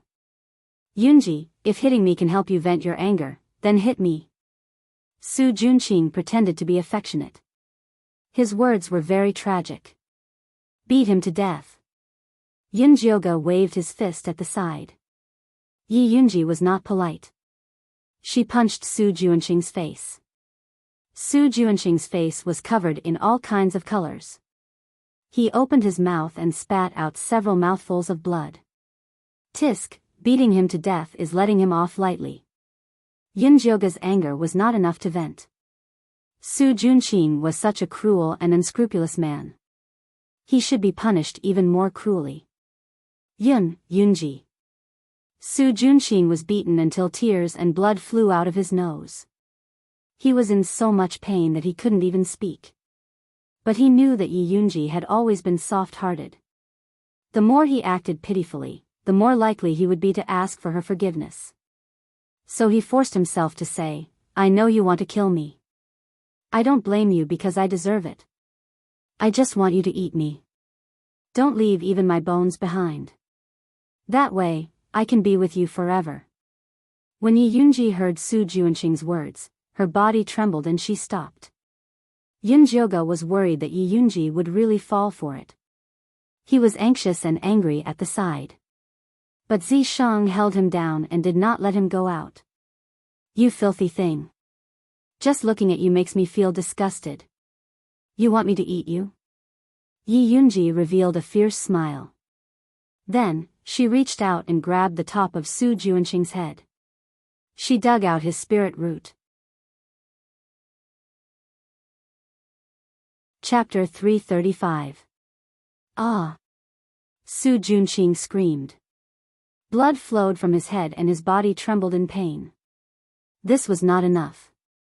Yi Yunji crippled Su Junqing's dantian with a kick. Then, she stabbed her fingers into his face like knives and injected the frigid corpse poison into him. Su Junqing felt like he had fallen into a bottomless ice cave. The pain on his face and body was enough to drive him crazy. He screamed and lost consciousness. Yi Yunji put Su Junqing down from the vine and threw him to the side like trash. Then, she walked towards Yunjioga. You let him go just like that? Yunjioga glanced at Su Junqing. He saw that he had been hit by Yi Yunji's frigid corpse poison. Not only was his spirit cultivation destroyed, his face and body were covered in tumors. He looked more disgusting than a toad. It was a horrible sight. Letting him live is the most painful thing. Someone will take care of him when we get back. Yi Yunji's expression was calm. The beating just now had vented a lot of her anger. After knowing that Su Junqing's final outcome would be worse than death, she did not pay any attention to him. Then what do you plan to do next? Yunjioga asked. Yi Yunji's corpse control curse had been removed. She had regained her previous consciousness. She could choose a new path to live. Although Corpse sect would still try to harm her if they found out, it would not be a problem if she found a place far away from Corpse sect to live in seclusion. I am already a dead person. I should go where the dead should go, Yi Yunji said calmly. You want to die? Yunjioga did not expect Yi Yunji to choose this path. I died a long time ago. All that's left is a wisp of my soul. I won't last long. Yi Yunji was very calm about death. She had lived a failure in this life. There was nothing left for her. The only thing she was worried about was her younger brother, Yi Yu. She had committed heinous crimes, but her younger brother had never given up on saving her. Towards this younger brother of his, he really owed too much. Junior brother Yunjioga, you are Yi Yu's friend. I want to ask a favor of you. Yi Yunji had never seen Yunjioga's real body. Naturally, she thought he was a man like the Corpse sect disciples. Please speak. As long as it is within my means, I will definitely not refuse, Yunjioga said solemnly. I don't have anything on me, I don't have anything to leave for my little brother. The only thing I have is this Corpse body, so I ask you to give my body to Yi Yu after my consciousness disappears. From now on, she would protect her little brother by his side, forever protecting him. I can take you to find Yi Yu, but your face. Yunjioga was in a bit of a dilemma. He was afraid that the news would be leaked and lead to the Corpse sect's pursuit. You don't have to worry about that. Yi Yunji smiled and touched her forehead with her finger. Her hair, eyebrows, and eyelashes all turned snow white. The dazzling red mole between her eyebrows instantly froze into an ice sculpture and fell into her palm. Her pale white skin slowly cracked, covered with countless small black cracks. She looked like a failed puppet, completely different from the beautiful Corpse from before. Yi Yunji reached out her cracked hand and dug out the treasure map from her right arm. Then she gave it to Yunjioga. I'll ask you one more thing. Don't tell Yi Yu that this is my real body. Let him think that I'm already dead and that my corpse is buried in a sea of flowers. He knows that I love flowers the most. Yi Yunji revealed a grin, giving off an indescribably terrifying feeling. All right. Yunjioga took the treasure map with a heavy heart. This ice sculpture, help me give it to a disciple from the bloodthirsty sect called Thin Monkey. Although he isn't a good person, he treats me well. Yi Yunji gave the red mole that had turned into an ice sculpture to Yunjioga. During her days in the bloodthirsty sect, because she was worried that she would be sent to the blood cave as a cauldron, she lived in fear every day and night. It was Thin Monkey who gave her a trace of warmth in her darkest time. She always remembered this kindness. In order to save you, Thin Monkey died after helping us break the sect protecting array. Yi Yu has already taken his ashes. Yunjioga said as he took the ice sculpture. Yi Yunji was stunned. After a while, she said, then I'll put this red mole into his ashes. All right. Yunjioga nodded and then asked, is there anything you're worried about? Something I'm worried about? Yi Yunji's eyes flashed with a trace of confusion. She had sealed her energy in her right arm, so as long as she didn't use it, no one would discover her special physique. Everything that needed to be said had already been said, there was nothing she couldn't let go of. If there was anything she couldn't let go of, then there was only one thing. Yi Yunji's eyes fell onto Su Junqing, who was like mud in the corner. She gave a soft sigh and said, "After he's tortured, help me give him a release." "All right." Yunjioga nodded. Yi Yunji really was a loyal woman. Even if she hated Su Junqing, she would still give him a trace of pity. Such a good woman, why was her life so bitter? "Thank you, you're also a good person." Yi Yunji left behind a final smile. Her black eyes gradually lost their light and she completely disappeared from this world. Yunjioga looked at Yi Yunji with a sad expression. The only thing she could do now was to send Yi Yunji back to Yi Yu's side. But she didn't know how to send such a terrifying corpse to Yi Yu. She didn't know what he would think. Before Yunjioga could think of a way, she heard Zishang seriously say from the side, "Quickly put her away, the Peach King is about to ripen." Yunjioga turned to look and found that the Peach King had already turned into a perfect human figure. A tall nose, handsome eyes, perfect facial features, and a tall and slender figure. If it was placed in the human race, it would be a rare handsome man. It was a pity that the bloody aura on its body was incomparably thick. On the peach tree branch, the left half of the peach was condensed from blood, filled with a fierce aura, while the right half was carved from jade, filled with a delicious spiritual energy. The two colors did not have a clear boundary, rather they were fighting for territory in the middle. Sometimes it was red, sometimes it was green. But in general, the green color was at a disadvantage. "What do I need to do to help you?" Yunjioga quickly used Su Junqing's corpse refining bag to put Yi Yunji away. "Just watch from the side," Zishang said as he placed his palm on the Peach King's chest. Noodles, the bloody aura on the Peach King's body found an outlet and it was like a river bursting its banks, surging towards Zishang. The camouflage on Zishang's body was instantly destroyed. His long silver-gray hair became the white of moonlight, and a purple horn grew out of his head. His eyes became purple with vertical pupils, and his two long legs turned back into the shape of a snake, coiling tightly on the ground. The stench of blood was like a raging sea crashing onto his body, forcing him to retreat little by little. The entire underground cave was shaking, and countless rocks fell from the sky, as if it would collapse at any time. Chapter 336. Yunjioga looked at Zishang nervously. She had received the consciousness of the human-faced Peach King before, so she knew that it was extremely painful when the bloodthirsty aura wreaked havoc in one's body. It could even drive one crazy. The human-faced Peach King could even distribute the pain to the branches of the peach forest. Zishang could only bear it alone, and it was even more painful.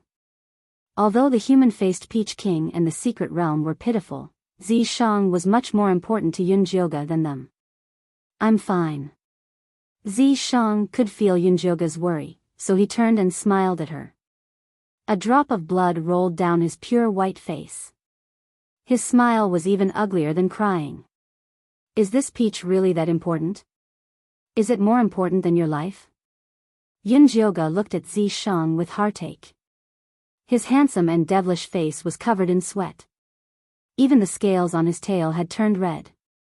Strands of bloody aura emanated from his body. It was the bloodthirsty aura that was attacking crazily. No matter how strong its demonic body was, it could not endure such torture. Yet, the human-faced Peach King stood there as if nothing had happened.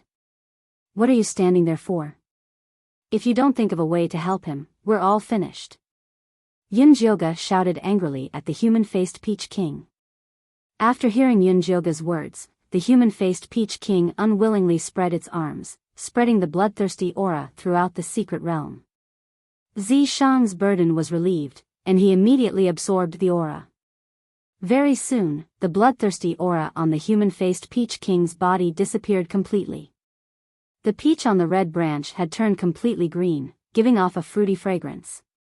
The human-faced Peach King had also turned completely human. He had a head of light green hair, a tall and slender figure, and a grass skirt wrapped around his waist. His facial features were perfect, and he had a pair of green eyes. The pupils were the shape of two tender leaves, very similar to the leaves growing from Yunjioga's arms. Why doesn't this peach have a human face? Yunjioga did not pay attention to how perfect the human-faced Peach King was. What she was concerned about was that the peach that Zishang wanted so desperately looked different from the human-faced peach above. Those human-faced peaches are my branches.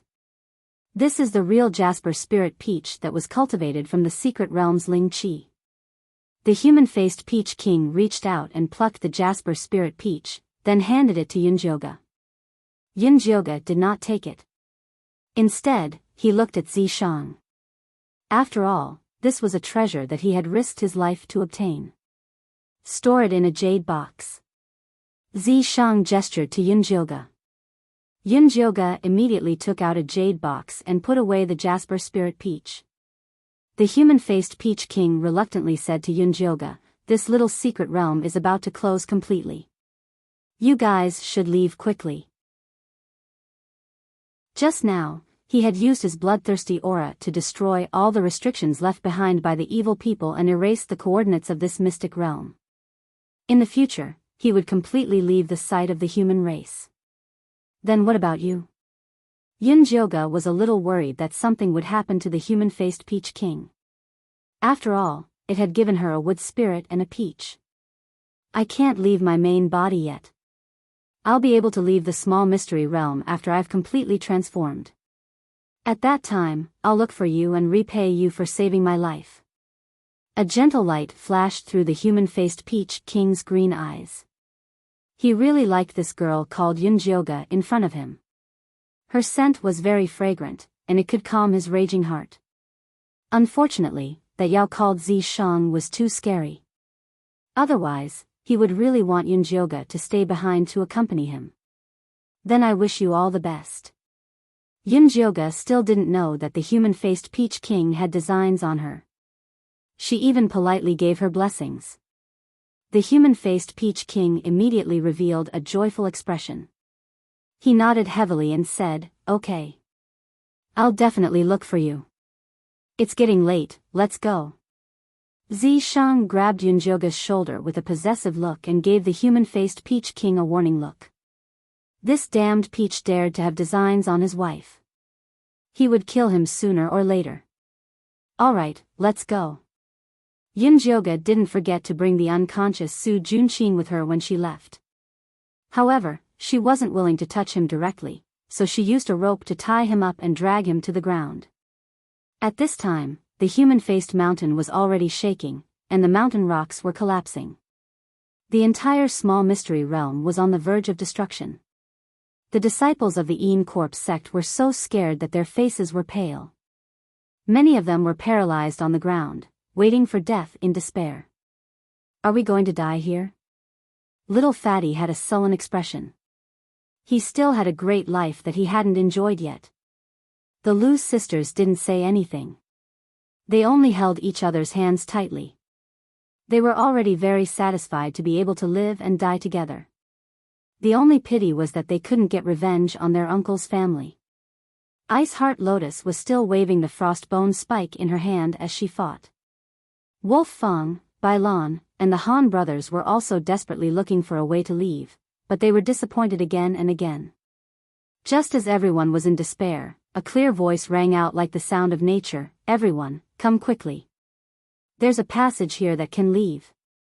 The people of the Enrich sect raised their heads and saw Yunjioga standing in front of a pitch-black spatial passage, waving at them desperately. At that moment, everyone remembered her bewitching and beautiful corpse-poison face. They were so shocked that they froze on the spot. "What are you all standing there for? Come quickly!" Yunjioga shouted again. Only then did everyone come to their senses. They rushed towards Yunjioga, wailing like ghosts and howling like wolves. "What the hell are you squeezing? You'll only break the passage if you all rush in like a swarm of bees." One by one, the disciples of peak number 2 go in first, then peak number 1, peak number 3, peak number 4, peak number 5. If you don't F** King listen to me, believe it or not, I'll destroy the passage right now. Yunjioga took out her bone spike and attacked Wolf Fang, the Han brothers, and Bailan. She was standing beside the passage now. A bone spike could disrupt the space and destroy the passage. Wolf Fang and the others immediately came to their senses. They restrained the disciples according to Yunjioga's instructions and lined up obediently. "Senior brother Yunjioga, aren't you leaving?" the Lu sisters asked. "You guys go first. I'll leave with senior sister Bailan and the others." Yunjioga's words made the unwilling Bailan shut up. Just like that, all the disciples of the En Corp sect entered the spatial passage in an orderly manner under Yunjioga's organization. The small mystic realm was completely closed. At that moment, Elder Whitebone and Elder Ink Flower were drinking tea in the Ink Flower Palace of the En Corp sect. Cho Sun really left for a long time this time. He even missed the opening of the small mystic realm. Elder Ink Flower was already 500 years old. However, she had eaten a face-halting pill when she was young, so she still looked like a 16-year-old girl. Her skin was white and tender, her eyes were thin and long, and there was a tear mole on her left cheek. Although her looks were not peerlessly beautiful, she had a particularly seductive aura. "That's nothing. That woman, Si Yuyue, was beaten half to death in the Thunder Nation. Her demon corpse was also crippled, but he still didn't come back." Elder Whitebone was a bald man with thick eyebrows and big eyes. He wore a black robe and a necklace made of a string of small skulls hung on his chest. "I heard that Cho Sun encountered an ancient ruin outside. He's probably busy searching for treasures." Elder Ink Flower poured a cup of spirit tea for Elder Whitebone. "I heard that too. However, as long as the curse on that guy isn't removed, he won't be able to advance no matter how many treasures he has." Elder Whitebone took a sip of the spirit tea and gave Elder Ink Flower a piece of advice. "Cho Sun has always been protective of his people. Be careful that he comes back to settle the score with you." Su Junqing and Si Yuyue from the Ink Flower Peak had an unclear relationship. Now that Si Yuyue was seriously injured and unconscious, Jin Yanwei from the Cho Peak had come to ask Su Junqing about the situation several times, but was rejected by Elder Ink Flower. When he returned, he would definitely complain to Cho Sr. "We'll talk about it when the time comes." Elder Ink Flower smiled. Su Junqing was not exactly a plaything to her. If Cho Sun insisted that she hand him over, it was fine. Seeing this, Elder Whitebone did not say anything else.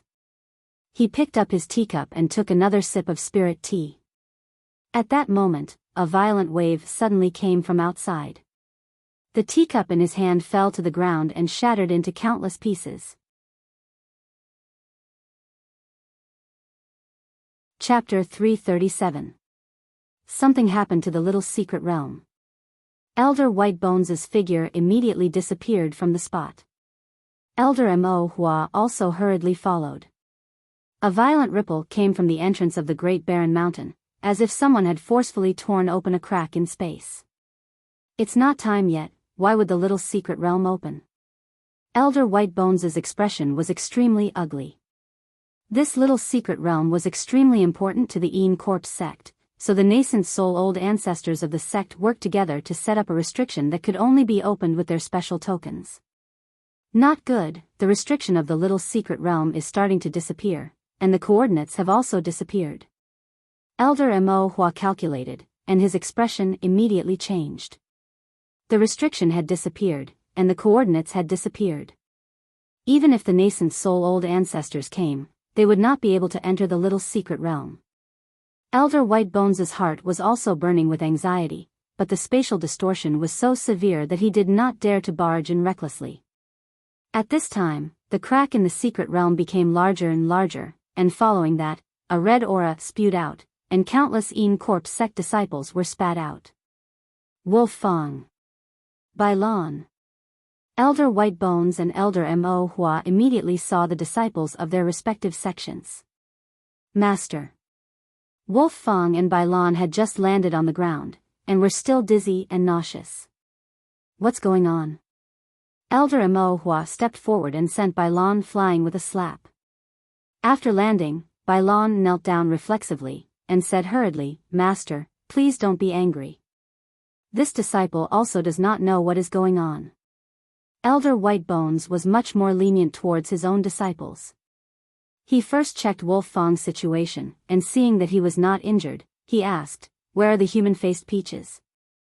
How many did you guys pick?" Since they could not find the little secret realm, they should at least get their hands on the human-faced peaches first. "Master, those human-faced peaches were all swallowed by a blood-red vine, and we only managed to pick a few with great difficulty." Wolf Fang took out his storage bag, and found that the human-faced peaches he had placed inside had disappeared without a trace, leaving only a handful of red powder. The Han brothers and the rest also hurriedly checked their own storage bags, and found that the same thing was happening.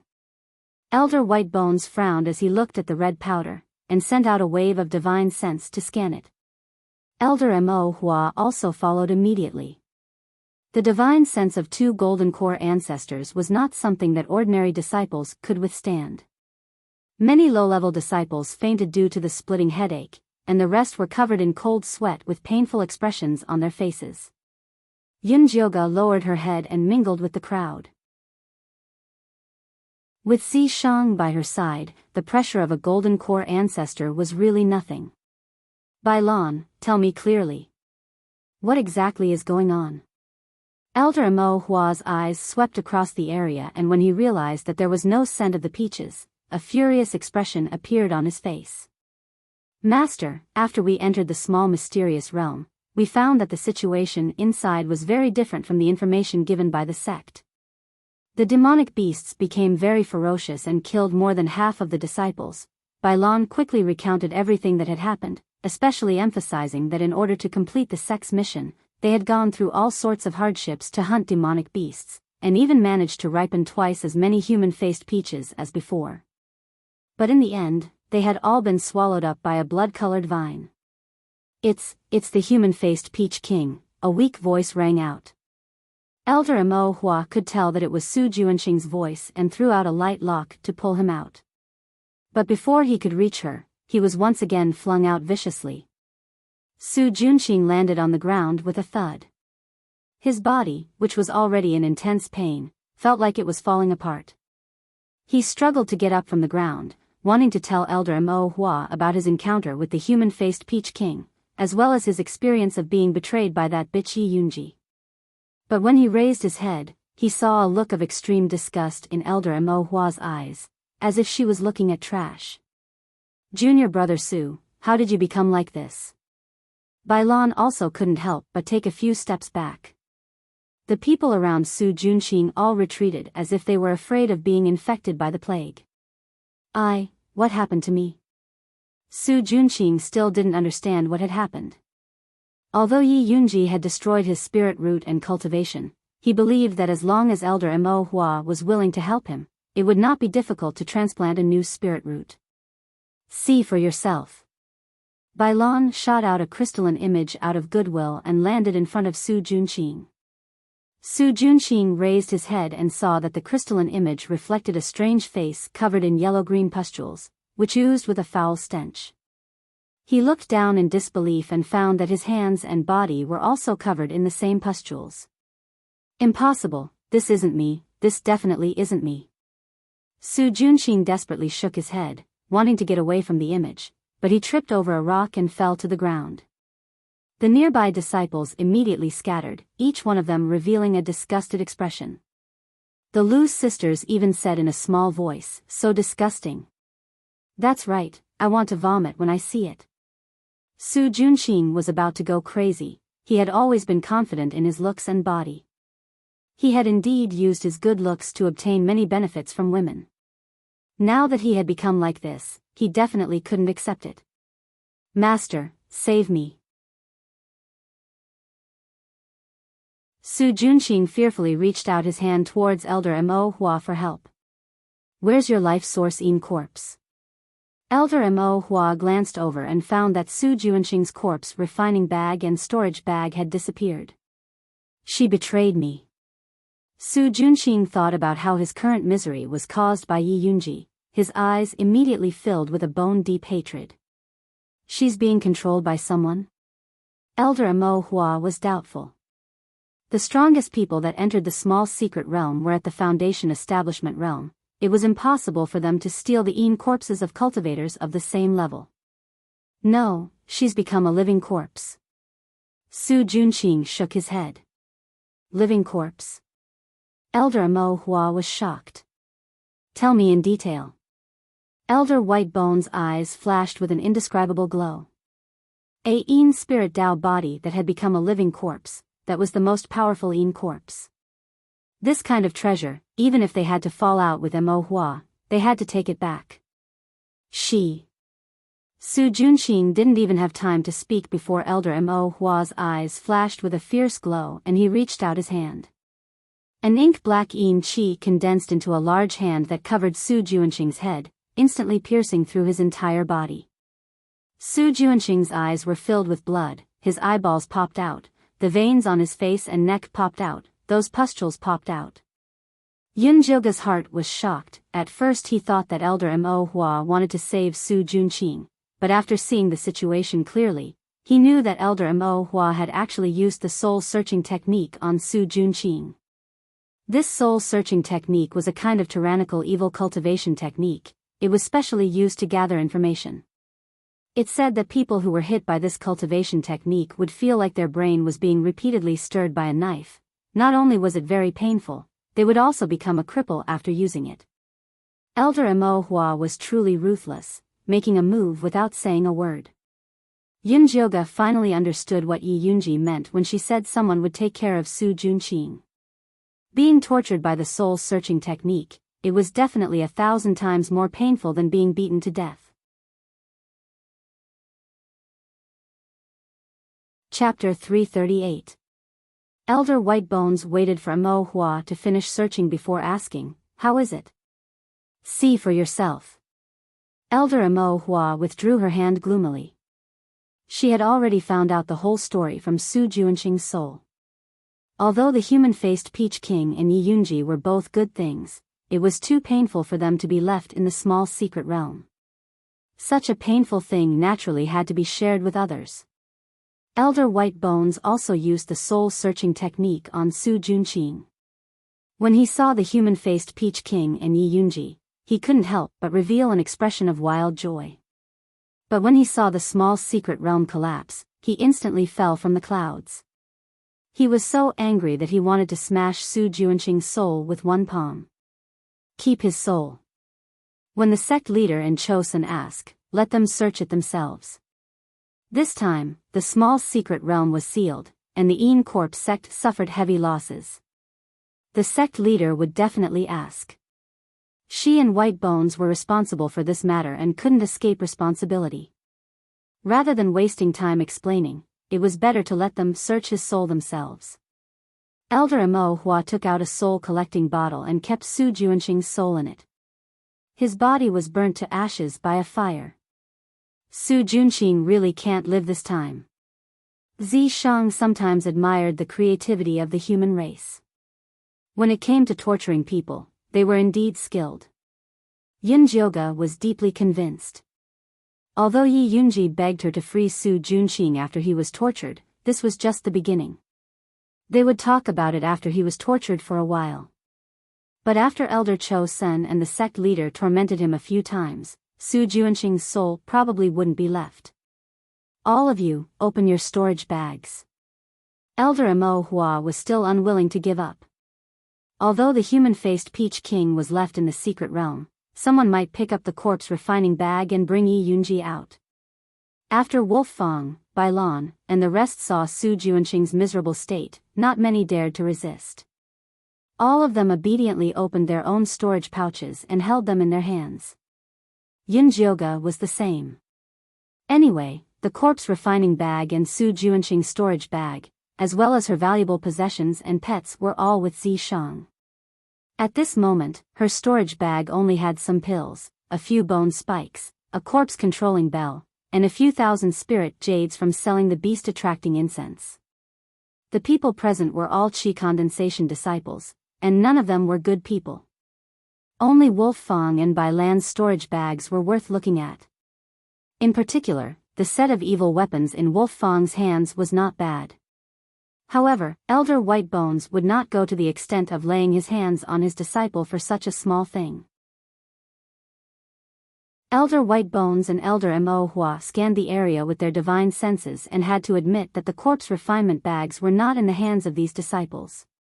Mo Hua Chang's heart ached at the thought that his famous magic weapon, the demonic flower bone spike, was missing.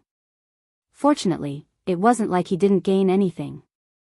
At least she found a talent in Su Juanqing's place and could recruit him into her ink flower palace. Yunjioga could clearly feel Elder Mo Hua's gaze landing on her. Yunjiu, right? Elder Mo Hua walked in front of her and asked. Raise your head. Yunjioga had no choice but to raise her head. However, she still looked down. She was worried that Elder Mo Hua would see through her disguise. Young lad, you're not bad. Come back to the ink flower peak with me later. The ink flower elder did not see through Yunjioga's true body and was very satisfied with her bewitching appearance. Junior brother Yunjiu, we'll be on the same peak in the future, Bailan immediately said with a smile. The other disciples all had complicated expressions. Some were envious, but most were sympathetic. Usually, inner sect disciples only accepted foundation establishment cultivators. No matter how strong one's connections were in the sect, one had to start as an outer sect disciple. The ink flower peak was naturally no exception. Elder Mo Hua had taken Yunjioga in as a boy toy in the beginning. When his cultivation level increased, he would then become a disciple. However, Elder Mo Hua had always been very good to her children. Just look at Su Juanqing. Therefore, people who wanted to reach the heavens in one step would be envious of her. Yunjiu appreciates Elder's kindness. However, my cultivation level is still low. I want to stay in the outer sect to continue cultivating. Yunjioga rejected Elder Mo Hua's invitation without hesitation.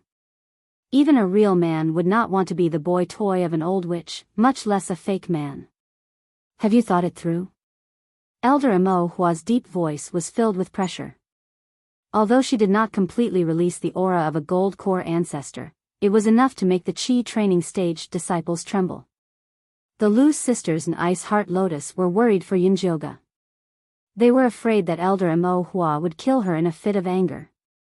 Although En Corp's sect forbade internal strife, that was only for normal disciples. To a gold core ancestor, killing a few outer sect disciples was as easy as killing a few chickens.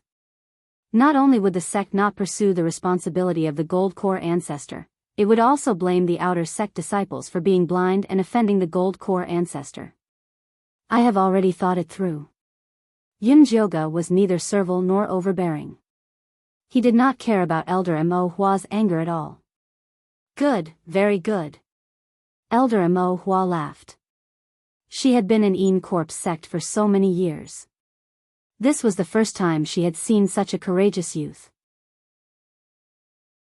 It was really interesting. She decided to play with this youth and teach him how to survive in the En Corp sect. Bailan looked at Yunjioga sympathetically. She somewhat admired her courage but also sneered at her ignorance. Offending a gold core ancestor was definitely fatal. If she obediently gave in now, she could still get more benefits. If she came back to beg after being tortured to the point of death, her value would drop greatly. Sigh, she was still too inexperienced. Alright, everyone has worked hard in the small mystic realm. Go back and rest. Elder White Bones said in a good mood. Every year, the disciples who came out of the small mystic realm alive would become the pillars of the sect. This time, it was a good thing that so many people came out alive. The sect had gained a lot of manpower. Thank you, Elder. After Wolf Fong and the Han brothers thanked Elder White Bones and Elder Black Flower in unison, they walked towards their respective outer sect peaks. The originally popular Yunjioga was now completely empty. No one dared to approach her. Ice Heart Lotus wanted to go over, but she was held back by Little Fatty.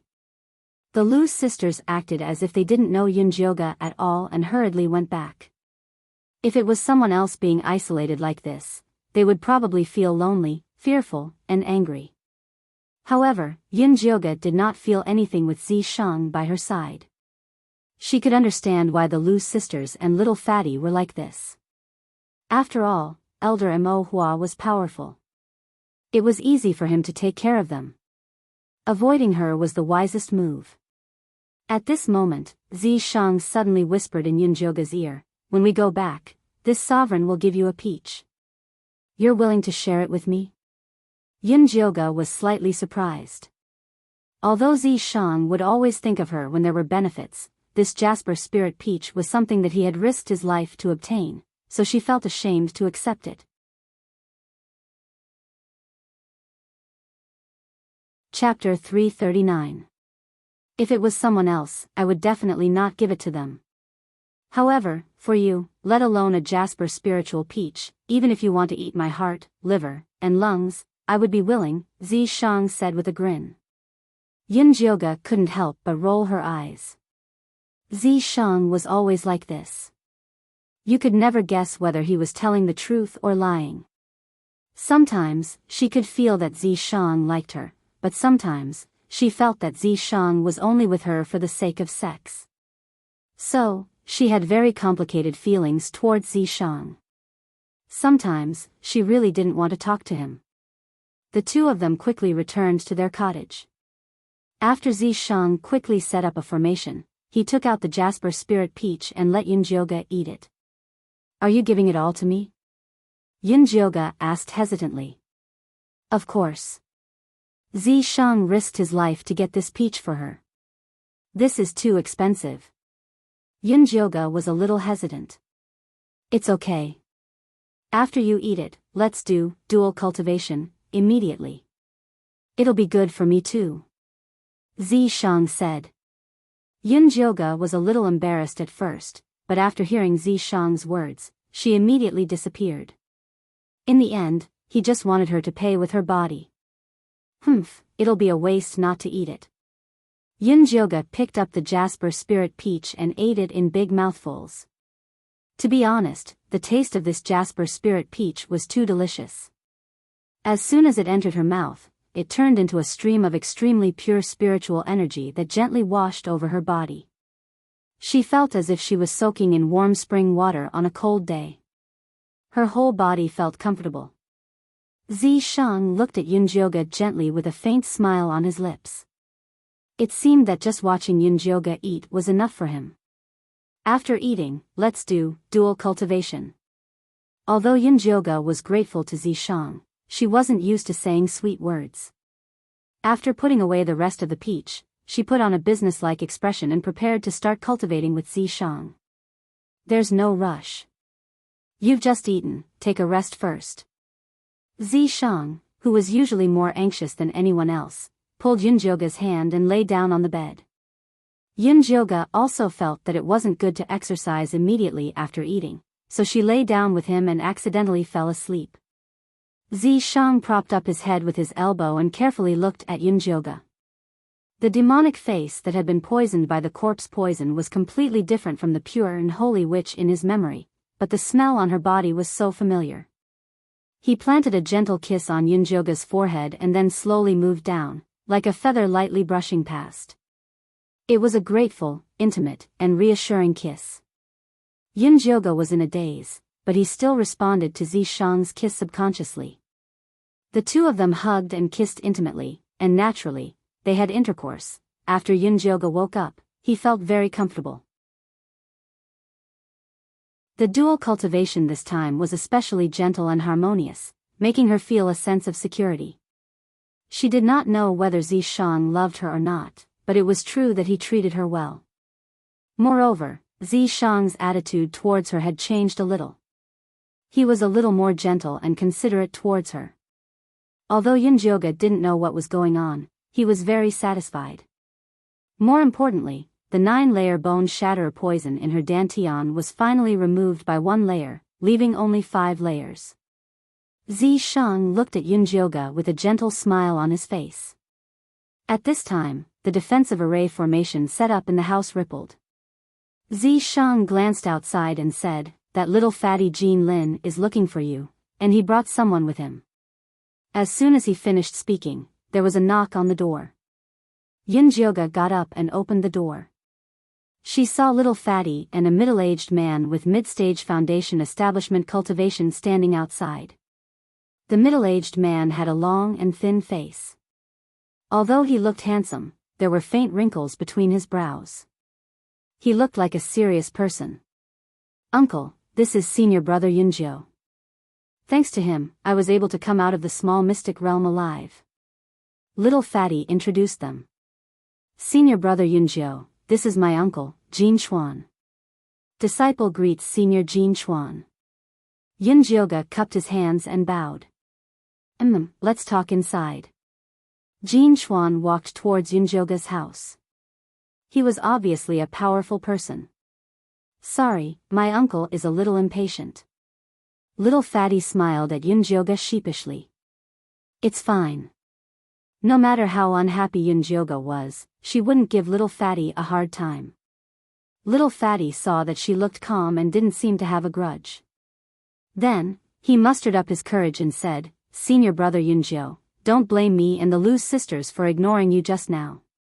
We really didn't dare to offend Elder Mo Hua.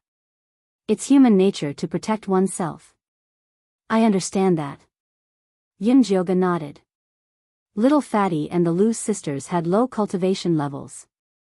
They couldn't even be crushed by a finger of Elder Mo Hua. It was ridiculous to expect them to stand up for him. When Jin Chuan heard Yunjioga's words, he frowned and said, "I think you're a reasonable person. Why would you reject Elder Mo Hua?" "Senior Jin Chuan, are you here to persuade Elder Mo Hua?" He didn't look like a pimp. Just now, Elder Mo Hua gave an order to the mission hall. He forbade the mission hall from giving you any missions. He also forbade the outer sect disciples from forming a team with you. Jin Chuan repeated Elder Mo Hua's order with a straight face. "Senior brother Yunjio, if you can't accept missions, you can't enter the Yin Qi cemetery to collect Yin Qi. If you can't collect Yin Qi, you can't refine pills and cultivate. How are you going to survive in the Yin Corp sect?" Little Fatty's face was full of worry. It was as if he was the one being forced. "I have my ways. You don't have to worry about that." Yunjioga's plan was to leave the Yin Corp sect to lie low. She would first send Yi Yunji's body to Yi Yu. Then, she would return to Thunder Country to visit Mother Qing and the others. She had been away for half a year. She didn't know what was going on in Thunder Country. If she had the chance, she wanted to go to the 100,000 Mountains to find Luo Tian and Juni Chen. "You want to leave the Yin Corp sect to cultivate outside?" Jin Chuan saw through Yunjioga's thoughts. "Yes. Didn't they say that disciples in the 5th stage of weapon refining stage can go out to cultivate?" This was a rule set by the sect leader. Even if Elder Mo Hua wanted to go against her, he couldn't openly oppose it. Otherwise, he would be embarrassing the sect leader. The sect leader personally gave the order. He said that all disciples participating in the small mystery realm must be investigated in the sect. They are not allowed to go out. You can't go against the sect leader. Take care of yourself. Jin Chuan stood up and left. The fact that he had personally come to talk to Yunjioga about this was already because of Little Fatty. "Senior brother Yunjio, think about it. Anyway, I won't dare to come here openly in the future. If there is any news, I will think of a way to inform you." Little Fatty lowered his voice and said, "Thanks." Yunjioga patted Little Fatty's shoulder. It was rare for him to be so considerate. "That's right. Ice Heart Lotus originally wanted to come find you. However, he was locked up by his sister-in-law to cultivate. He told me to tell you not to be angry at him." Little Fatty thought of something else. "Tell him to cultivate in peace. Otherwise, he will also be captured and sent to Ink Flower Mountain." Yunjioga joked. Although Ice Heart Lotus was a little feminine, he was really beautiful. Maybe one day, Elder Mo Hua would like him if he wanted to change his appetite. Chapter 340. Hee, I'll definitely help you pass on this message to him. Little Fatty saw that Yunjioga wasn't angry at the Ice Heart Lotus, so he happily left. Yunjioga sent Fatty off and had just returned to the house when someone knocked on the door again. She opened the door and saw Wolf Fang, dressed in black, standing at the door. "I have something to talk to you about. Let's talk inside." Wolf frowned. It was obvious that the matter was very urgent. "Come in." Yunjioga brought Wolf Fang into the house and was about to pour him some hot tea. "No need." After Wolf waved his hand to reject, he went straight to the point and said, "I heard that you have a mysterious white bone monkey. The news travels fast." Yunjioga smiled as he poured himself a cup of tea and drank it. She knew that it was impossible for the disciples of Peak No. 2 to help her hide this matter, but she did not expect that they would betray her so quickly. Paper can't wrap fire. As the No. 1 outer sect disciple, Wolf Fang was not only famous in Peak 1, he also had some eyes on Peak 2. But this time, the informant told him about this matter because he wanted to beg him to save Yunjioga. The informant felt that Elder White Bones was better than Elder Black Flower. At the very least, he would not let Yunjioga sleep with him. If it fell into Elder Mo Hua's hands, Yunjioga would lose both his life and his wealth. "We'll see if we can't," Yunjioga said indifferently. "You won't be able to keep the mysterious white bone. Why don't you offer it to my master and become his disciple? With me looking after the White Bone Peak, your days won't be too difficult." Wolf Fang was truly concerned for Yunjioga. His master's nickname was White Bone because he was especially knowledgeable about spirit bones. If he knew of the existence of the mystic white bone monkey, he would definitely snatch it back. "I appreciate Senior Brother Wolf Fang's good intentions, but the profound white bone monkey is very important to me. I don't want to give it away." Yunjioga had raised the profound white bone monkey for so long and he had feelings for it. How could he bear to give it away? Wolf looked at Yunjioga with disapproval. Seeing her determined expression, he hesitated for a moment before lowering his voice and saying, "If you don't want to go to White Bone Peak, why don't you try other places?" "Where?" Yunjioga raised his eyebrows and asked. Wolf dipped his finger in the tea and wrote the words "Enemy Peak" on the table. He had no choice. His master was determined to obtain the mystic white bone monkey. If he were to find out that he was actually encouraging Yunjioga to go somewhere else, he would definitely be beaten to death. It was only because Yunjioga had saved him several times that he took such a risk to persuade her. "Elder Cho-san also wants the mystic white bone monkey?" Yunjioga had never heard of Elder Cho-sen's research on spirit bones. "No, isn't his disciple, Si Yuyue, seriously injured and unconscious? If you can help him wake her up, he should protect you." Wolf Fang was just giving Yunjioga a suggestion. Elder Cho-sen's background was also very complicated. It was said that he was originally at the late Golden Core stage, but when he was trying to break through to the nascent Soul stage, he was plotted against. His body shrunk to the size of a child, and his cultivation regressed to the middle Golden Core stage. But even so, he was still one of the most powerful elders in the Een Corpse sect, and even the sect master was very afraid of him. His bloodthirsty bat bone spikes were extremely powerful.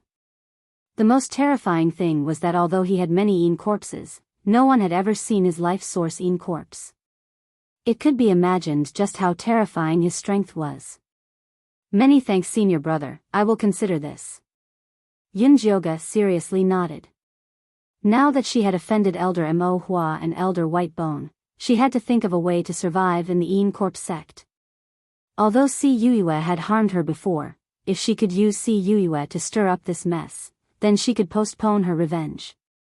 "I heard that Elder Cho-san will be back in 7 days, you should prepare early.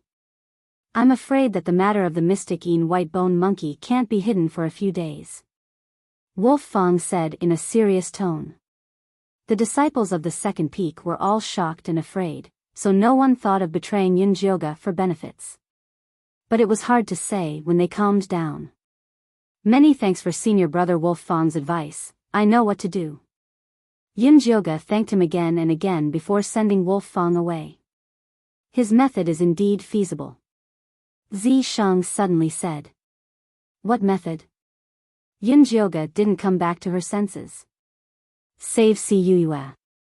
Only by making things more chaotic and involving more people would Yunjioga have a chance of staying in the Encorp sect. I think so too. Yunjioga nodded. If she had only offended Elder Mo Hua, she could still delay for a while. But with Elder Whitebone, it would be troublesome. If she couldn't deal with them, she could only run. Pack your things first, I will go out and take a look. After Zishang finished speaking, he turned invisible. Yunjioga began to pack the things in the house. After half an hour, Zishang appeared in front of Yunjioga and said, Elder Whitebone and Old Witch Mo Hua are busy dealing with the small mystic realm and haven't received any news about the mystic Whitebone monkey. You can still make it if you go to Enemy Peak now. Oh right, what's wrong with Cuyue? Yunjioga had never asked about this. I only use my demon power to seal her consciousness. You will naturally be able to undo it when you go. However, he had already heavily injured Cuyue's consciousness. Even if he could save her, he would be an idiot. Then let's go now. Yunjioga left the house and walked towards Enemy Peak. Enemy Peak was located in the north of the Encorp sect. The entire mountain was hundreds of meters tall.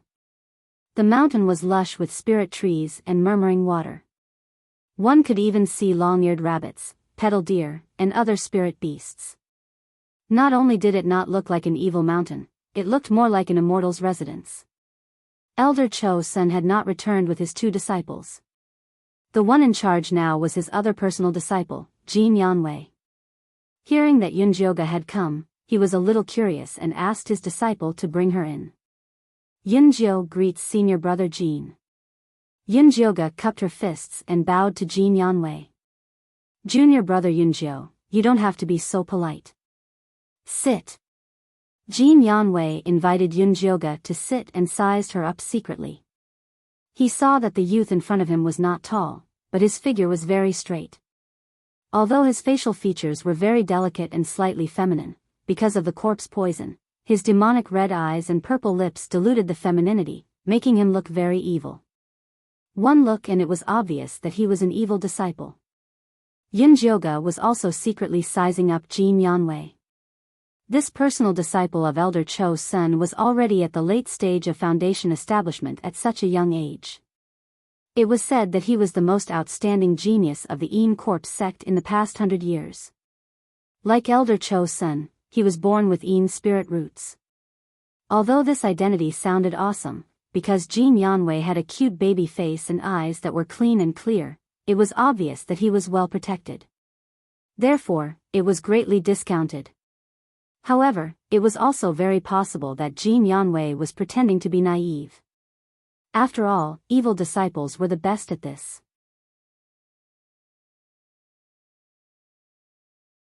Chapter 341. Junior Yunjio, why have you come to our Enemy Peak? Jin Yanwei asked politely. He was now in charge of Enemy Peak, so he was well informed. He naturally knew that Elder Mo Hua had taken a fancy to this young man. I heard that senior sister Yue was poisoned and unconscious, so I wanted to recommend myself. Yunjioga went straight to the point. You know how to cure poisons? Jin Yanwei raised his eyebrows in surprise. I know a thing or two. If you trust me, why don't you let me try? Yunjioga said calmly. Alright, I'll let you try.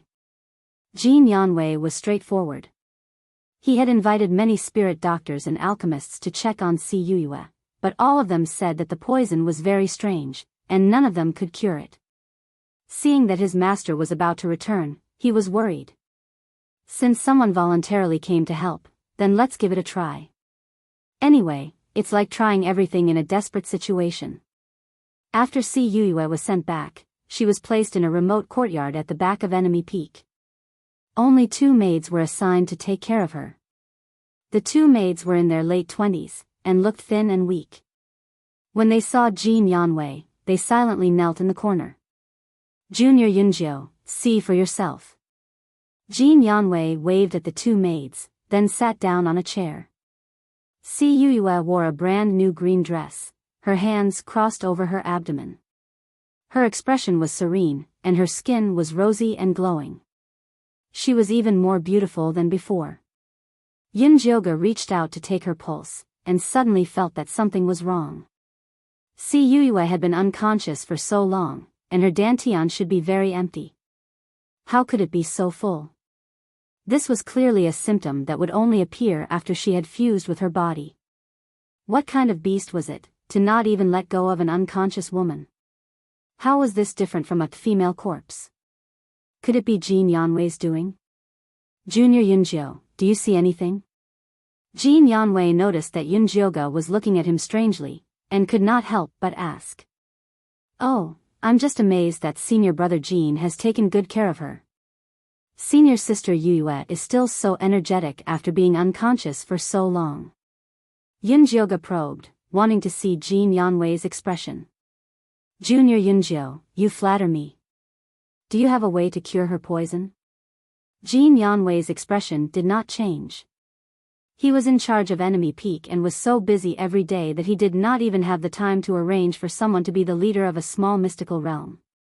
How could he have the time to care about Si Yuyue? In any case, as long as he could keep her alive and wait for his master to return, it would be fine. He really didn't care whether she was alright or not. The poison in senior sister Yoyue's body is more complicated. It can't be removed in a short period of time. I'll perform acupuncture on her later to see how the situation goes, Yunjioga said readily. Alright, then I'll arrange a house for you here. You can stay and take care of her. Jin Yanwei was also straightforward. Thank you, senior brother Jin. Yunjioga had not expected Jin Yanwei to be so easy to talk to. Don't worry, stay here. If you have any requests, let the two maids tell me. I still have things to do, so I'll take my leave.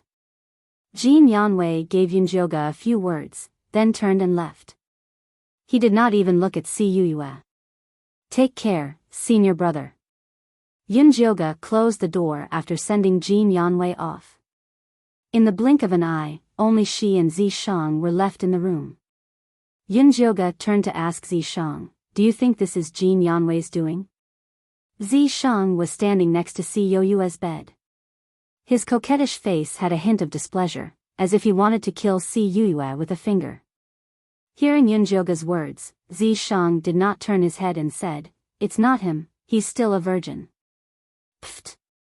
Yunjioga almost choked.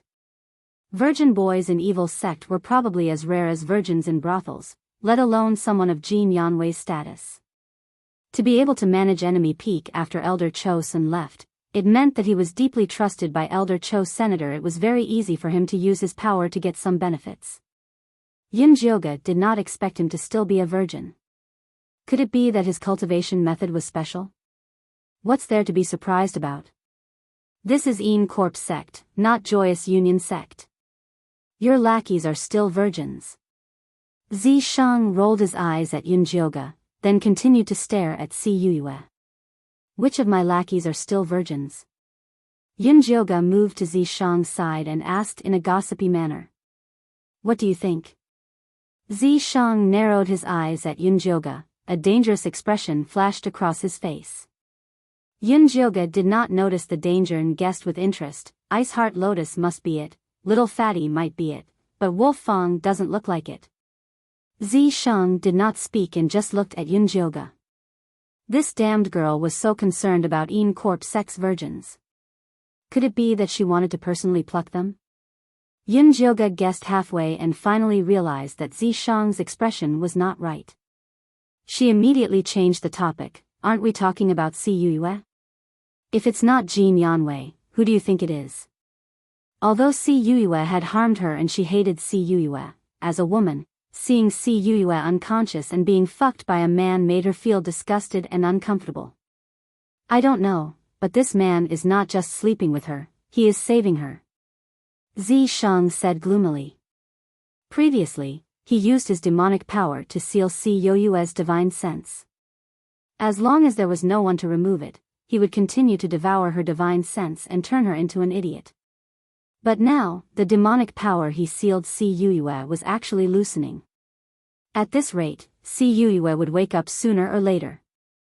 Then let's just wake her up. Otherwise, if the credit was stolen by someone else, how could she use enemy peak? No rush, I want to see who is so daring to ruin my plans, Zi Shang said with narrowed eyes. Okay. Yun Jioga expressed her agreement, but she purely wanted to know which man was so deeply in love with Si Yue that he was willing to sacrifice himself to save her. Enemy Peaks Hall. When Elder Cho Sen's disciple, Manager Chin, found out that Jin Yanwei was going to take Yun Jioga in, he asked worriedly, "Will you offend Elder Mo Hua by taking Yun Jioga in? TSK, is our enemy Peak afraid of that old witch? What's more, junior brother Yun Jio came to us voluntarily. We are all from the same sect, so what's wrong with me taking him in?" Jin Yanwei wasn't just doing it because Elder Mo Hua was protecting Su Junqing and making him lose face. Ever since he heard that the small mystic realm had mysteriously disappeared, he felt that this matter was not normal. Unfortunately, as a substitute disciple, he didn't care about Elder White Bones and Elder Mo Hua, so he wasn't willing to divulge a lot of information. He wanted to leave Yunjiao in enemy peak and wait for his master to return so that he could get some information from him. Alright, then I will send more people to set up defenses. Manager Chen didn't say anything else. Now that Jin Yanwei was the substitute peak master, as a manager, all he had to do was properly assist him.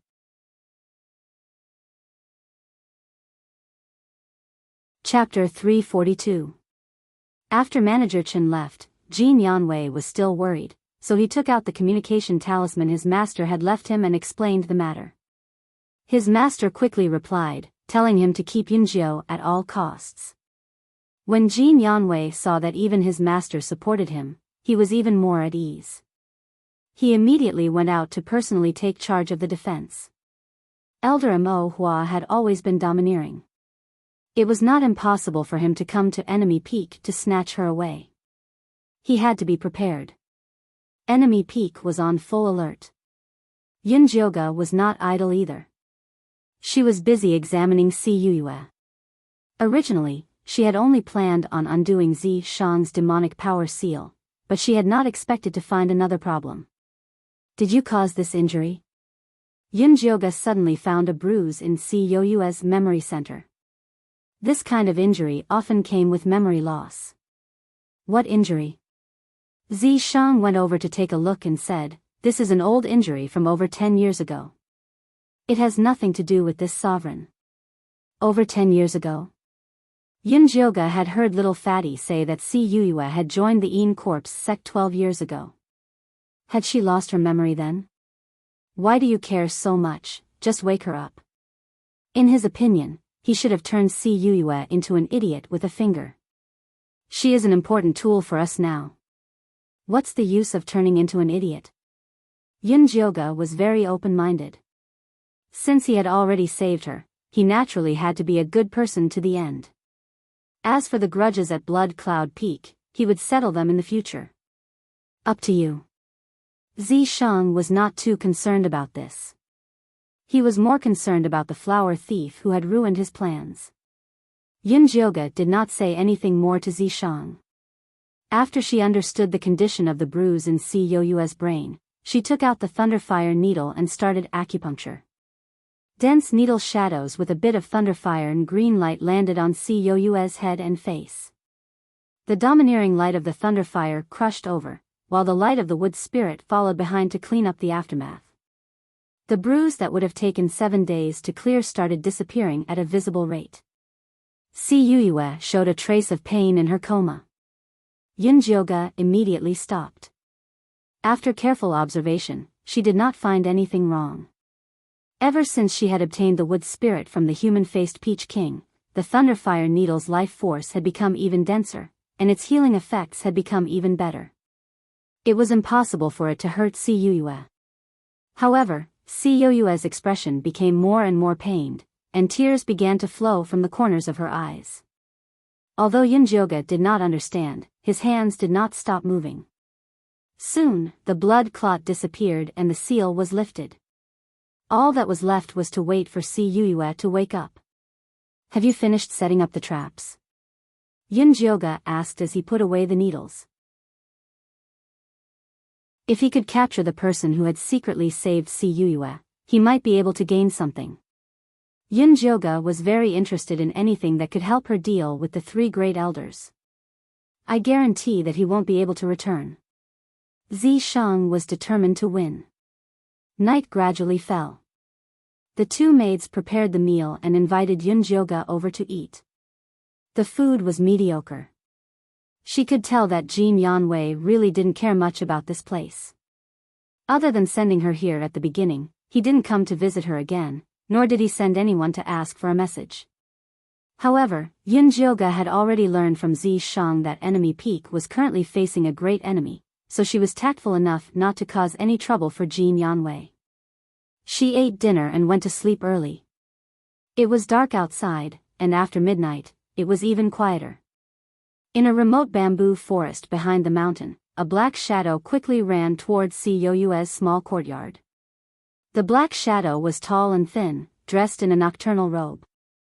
His face was covered by a black hood, and not even his eyes could be seen. He vigilantly observed his surroundings before tiptoeing into the small courtyard. The black shadow first went to the two maids' room and blew a cloud of sleeping smoke into it. When he heard that the breathing inside had deepened, he went to Yunjioga's room and blew a cloud of sleeping smoke as well. Yunjioga lay on the bed and calmly watched the colorless and odorless smoke slowly spread. She first swallowed an antidote pill, then pretended to be asleep. The black shadow vigilantly scanned Yunjioga with his divine sense a few times. After confirming that it had been affected, he walked towards Si Yoyue's room. Si Yuyue had just washed her body in the evening and changed into a pale pink dress. Lying on the bed, she looked serene and beautiful. The black shadow stood by the bed and stared at her for a moment, then reached out to touch her head and face. There was still a needle hole left by Yunjioga's acupuncture at noon. He carefully examined Si Yuyue and found that there was nothing wrong with her. He then took out a gray disc and placed it at the head of the bed. The disc was carved out of spirit wood, and it was densely carved with runes. There were even a few spirit jades placed on it. After it was activated, it spewed out a thick cloud of smoke that enveloped the entire room. The room immediately became incomparably dark, and there was a faint flow of gray yin qi. It turned out to be an offensive and defensive formation. After the black shadow got on the bed, he skillfully untied Si Yoyue's clothes. However, just as he undid her belt, the gray yin qi of the formation fluctuated violently.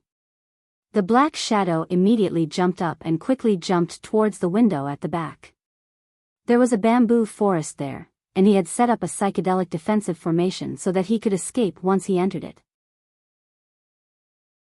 However, as soon as he jumped out of the window, he felt a sharp pain in his feet, followed by a strong numbness that spread throughout his body. At the same time, a thick green vine emerged from the ground and tied him up like a dumpling. He was shocked, and tried to use all the spiritual power in his body to break free, but a stone flew out of nowhere and hit his Dazui acupoint. His waist went numb, and his spiritual power dissipated. He sat on the ground, paralyzed. In the next second, a demonic youth with red eyes and purple lips walked out of Si Yoyue's room, still holding the disc that he had set up. It was Yunjioga, who was pretending to be asleep. "Let me see who you really are." Yunjioga sneered. He stepped forward and pulled off the black shadow's mask. "Why are you here?" Yunjioga was shocked when she saw the black shadow's true appearance. She would never have guessed that the man who came to molest Si Yuyue in the middle of the night was little Fatty's uncle, Jin Chuan. Jin Chuan frowned and stared at Yunjioga with a fierce look. "Senior Jin Chuan, I remember that you are the sect master's steward. Why are you looking for senior sister Yuyue at enemy peak so late at night?" Yunjioga was not afraid of him at all. The last time Jin Chuan came looking for her, he had been acting all high and mighty. She was very unhappy, and today was the perfect time for revenge. This has nothing to do with you. I advise you to mind your own business and worry more about yourself. Jin Chuan's voice was gloomy and threatening. He looked like he was telling her to mind her own business if she could not protect herself.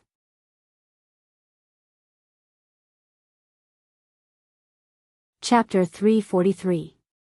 I don't know if Senior Jin Chuan has heard of the proverb, when there are too many lice, one will not be afraid of an itch. Yunjioga smiled slightly. Sister is not even afraid of Elder Mo Hua and Elder Bai Gu, why would she be afraid of a small steward like you? Jin Chuan saw through Yunjioga's rascality. After a moment of silence, he said with a straight face, I'm here to save Si Yue. If your medical skills are really that good, you should have already seen that the divine sense seal on her has loosened a lot. That's right, I did see that the seal on senior sister Yue has loosened a lot. Apart from that, I also saw that the method you used to remove the seal was not very good. It felt like you were taking advantage of her. Yunjioga was more reserved and did not mention that Jin Chuan was with the female corpse. That's right, I did use the method of dual cultivation to treat her injuries. But even if she wakes up and finds out about this, she will definitely not blame me. Jin Chuan was very calm. Yunjioga was actually speechless. With Cou's style, this kind of dual cultivation to treat illnesses was really nothing to her. Alright, let me go. If Jin Yanwei finds out, we won't be able to explain ourselves, Jin Chuan said impatiently. What's there to explain? Senior Jin Chuan sacrificed himself to save someone. Such a good thing should be known by senior brother Jin.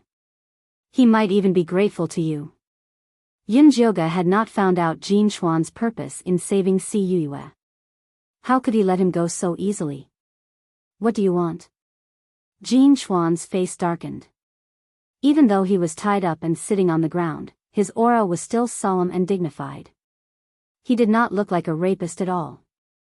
You just need to tell me why you sacrificed yourself to save senior sister Yue. Oh, that's right, there's also this array disc.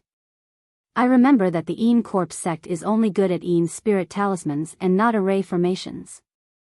Yunjioga waved the high-grade array disc in his hand. Although she did not know how to draw talisman patterns, she had studied them after following Zishang for so long. The black fog emitted by the array disc seemed to be driven by Een Qi, but it was actually carved with the unique talisman patterns of the Purple Cloud sect. It was exactly the same as the talisman patterns that Nangongli had given her.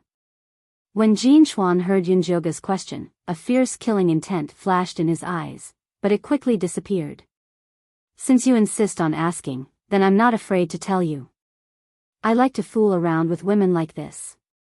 I can dual cultivate and feel good at the same time. Saving her was just to prevent others from finding out so that I can use it as an excuse to shirk responsibility. As for that array board, I bought it when I went to Amethyst Mountain for work. Jin Chuan suddenly grinned. His originally serious and rigid face suddenly became incomparably evil and charming. He looked like an out-and-out pervert. If it was someone else, they would probably believe it. After all, an evil sect like the Een Corpse sect had many perverts, so it was normal for them to have this kind of special hobby. However, Yunjioga instinctively felt that Jin Chuan was lying. Things were definitely not that simple. Just as she was about to continue asking, Zishang transmitted his voice, something happened at enemy peak. Jin Yanwei is heading this way. Yunjioga decisively gave up on asking. For Jin Lin's sake, I'll let you go this time. Next time, if you want to fool around, you'd better choose the right person to avoid losing yourself.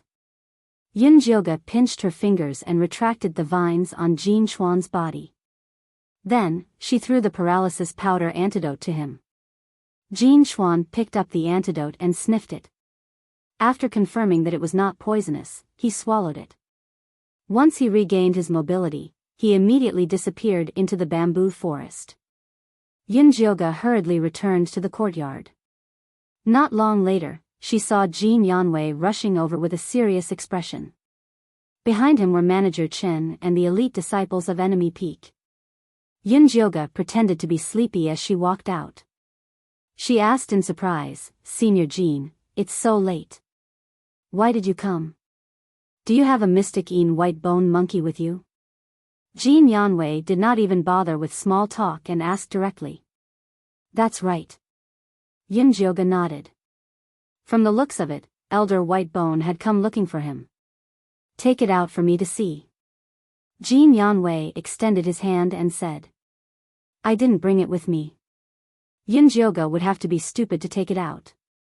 Jean Yanwei frowned and said angrily, "Do you know you've gotten into big trouble?" He had originally thought that Yunjioga had only offended Elder Mo Hua. He had not expected her to have a mystic white bone monkey with her. Now that Elder Whitebone and Elder Mo Hua had come together, one wanted the monkey and the other wanted him, he really could not take it anymore. The mystic white bone monkey is a spiritual being. If it wants to leave, I can't stop it. Yunjioga said innocently. "Why are you still talking nonsense with me at a time like this? Do you think Elder Mo Hua will believe your nonsense? Be careful that they don't use the soul-searching technique on you if they are forced into a corner." In the past, Su Junqing was pampered, but now, he is still in a miserable state. "Do you want the same?" Jean Yanwei said threateningly. "Even if I use the soul-searching technique, it's useless. I don't have it." Yunjioga was not afraid. She had Zishang backing her up. It was impossible for those two old things to touch her. You. Jean Yanwei pointed at Yunjioga and said hatefully, "All right, I can't protect you anymore. Go talk to Elder Mo Hua and Elder Whitebone yourself." He did not believe that Yunjioga was not afraid. "It's fine if I go. However, if people talk about Enemy Peak in the future, I'm afraid no one will dare to come up again." Yunjioga smiled. It would have been fine if Jean Yanwei had rejected her when she first came up. Now that he had taken her in, he had to hand her over under the pressure of Elder Whitebones and Elder Blackflower. Wasn't this telling others that Enemy Peak was shorter than the other peaks? It would definitely be very embarrassing if word of this got out. "You dare to threaten me?" Although Jean Yanwei had a baby face, he was naturally not a kind person to be able to get to this position on Enemy Peak. At this moment, he glared and his killing intent surged. "Senior brother Jean, you're worrying too much." "I didn't mean that. Didn't you say that you would bring me to see Elder Whitebones and Elder Blackflower? Then let's go." Yunjioga's expression confused Jean Yanwei. Could it be that he was confident that he would not be eaten alive by Elder Whitebone and Elder Mo Hua? However, with his cultivation of Qi Refinement Stage 5, what bargaining chips could he have? Jean Yanwei was a little bewildered, but he had already spoken and could not go back on his words. For a moment, he was in a difficult position. At this moment, the door of the small courtyard behind him creaked and a delicate and pleasant voice sounded. "Senior Jean, you must not hand him over. Junior sister Yuyue, you're awake?" Jean Yanwei looked at Si Yuyue, who was wearing a lotus dress and standing gracefully at the door in shock. He really did not dare to believe his eyes. "It's all thanks to this junior brother's miraculous skills that I was able to wake up." Si Yuyue nodded at Yunjioga and then said to Jean Yanwei sternly, "Senior brother, this junior brother is a talent. We must not let Whitebone Peak and Inkflower Peak benefit."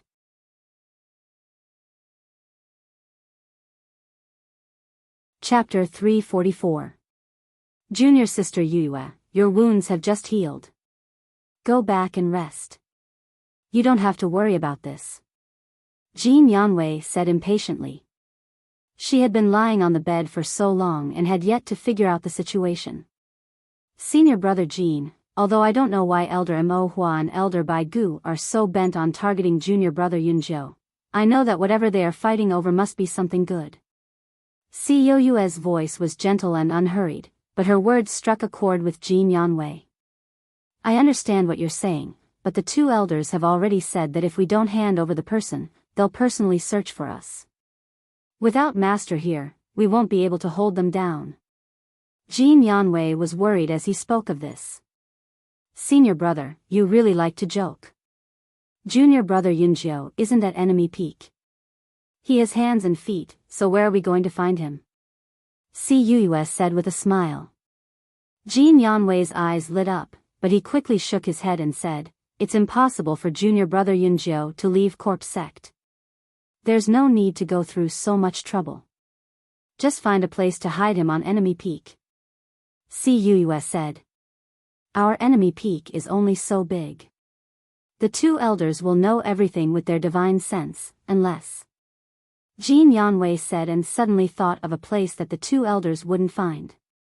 Senior brother, are you talking about the forbidden area at the back door? Cus immediately saw through Jin Yanwei's thoughts. That was the forbidden area that Cho Sen had set up.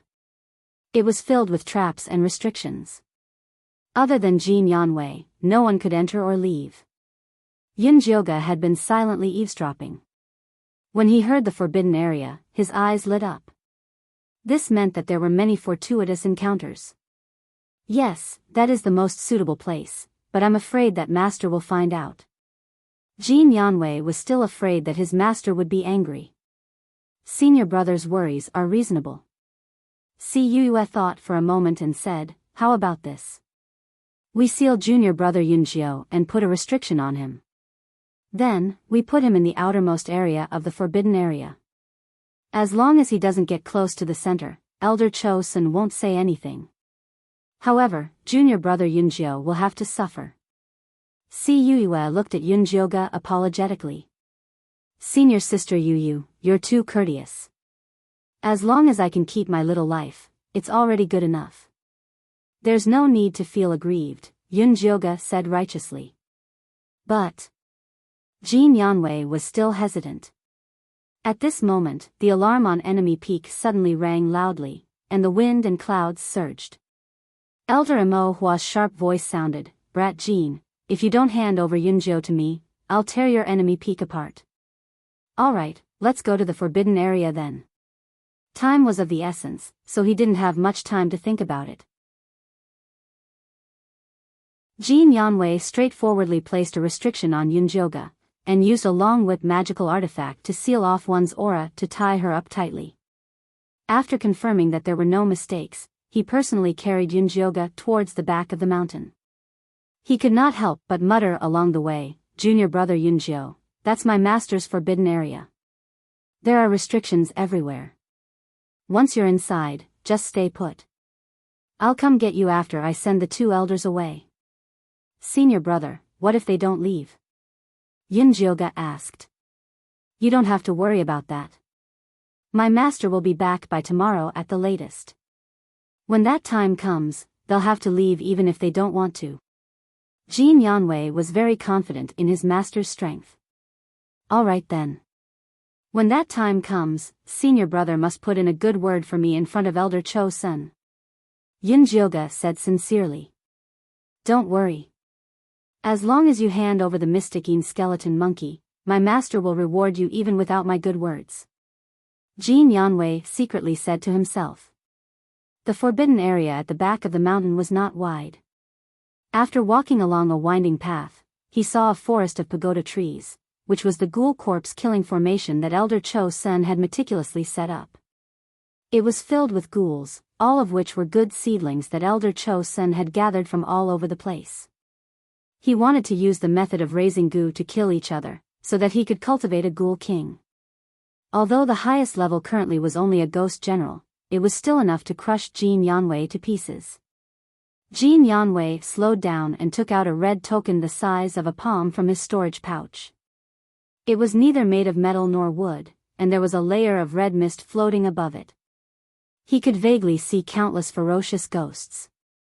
This was the pass that his master had given him, so that he could feed these ghouls. Jin Yanwei raised the red token high above his head. A faint red light shone down from the token, secretly wrapping him within it. He slowly walked into the pagoda trees, and a thick corpse aura assaulted his senses.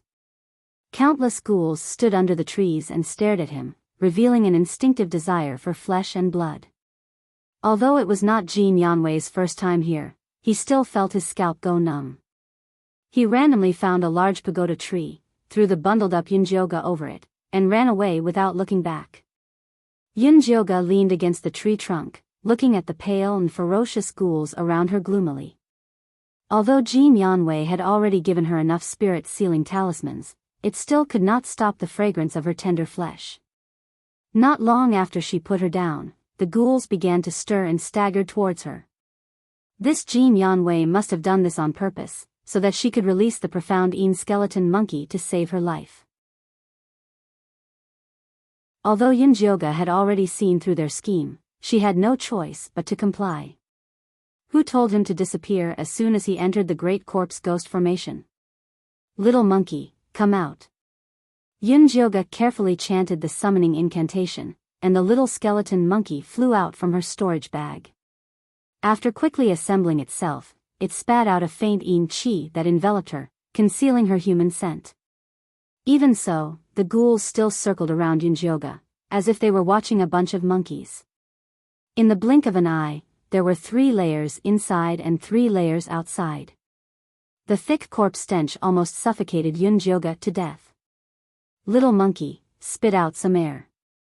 Yunjioga could also see that the little skeleton monkey was slacking off. Kacha kacha.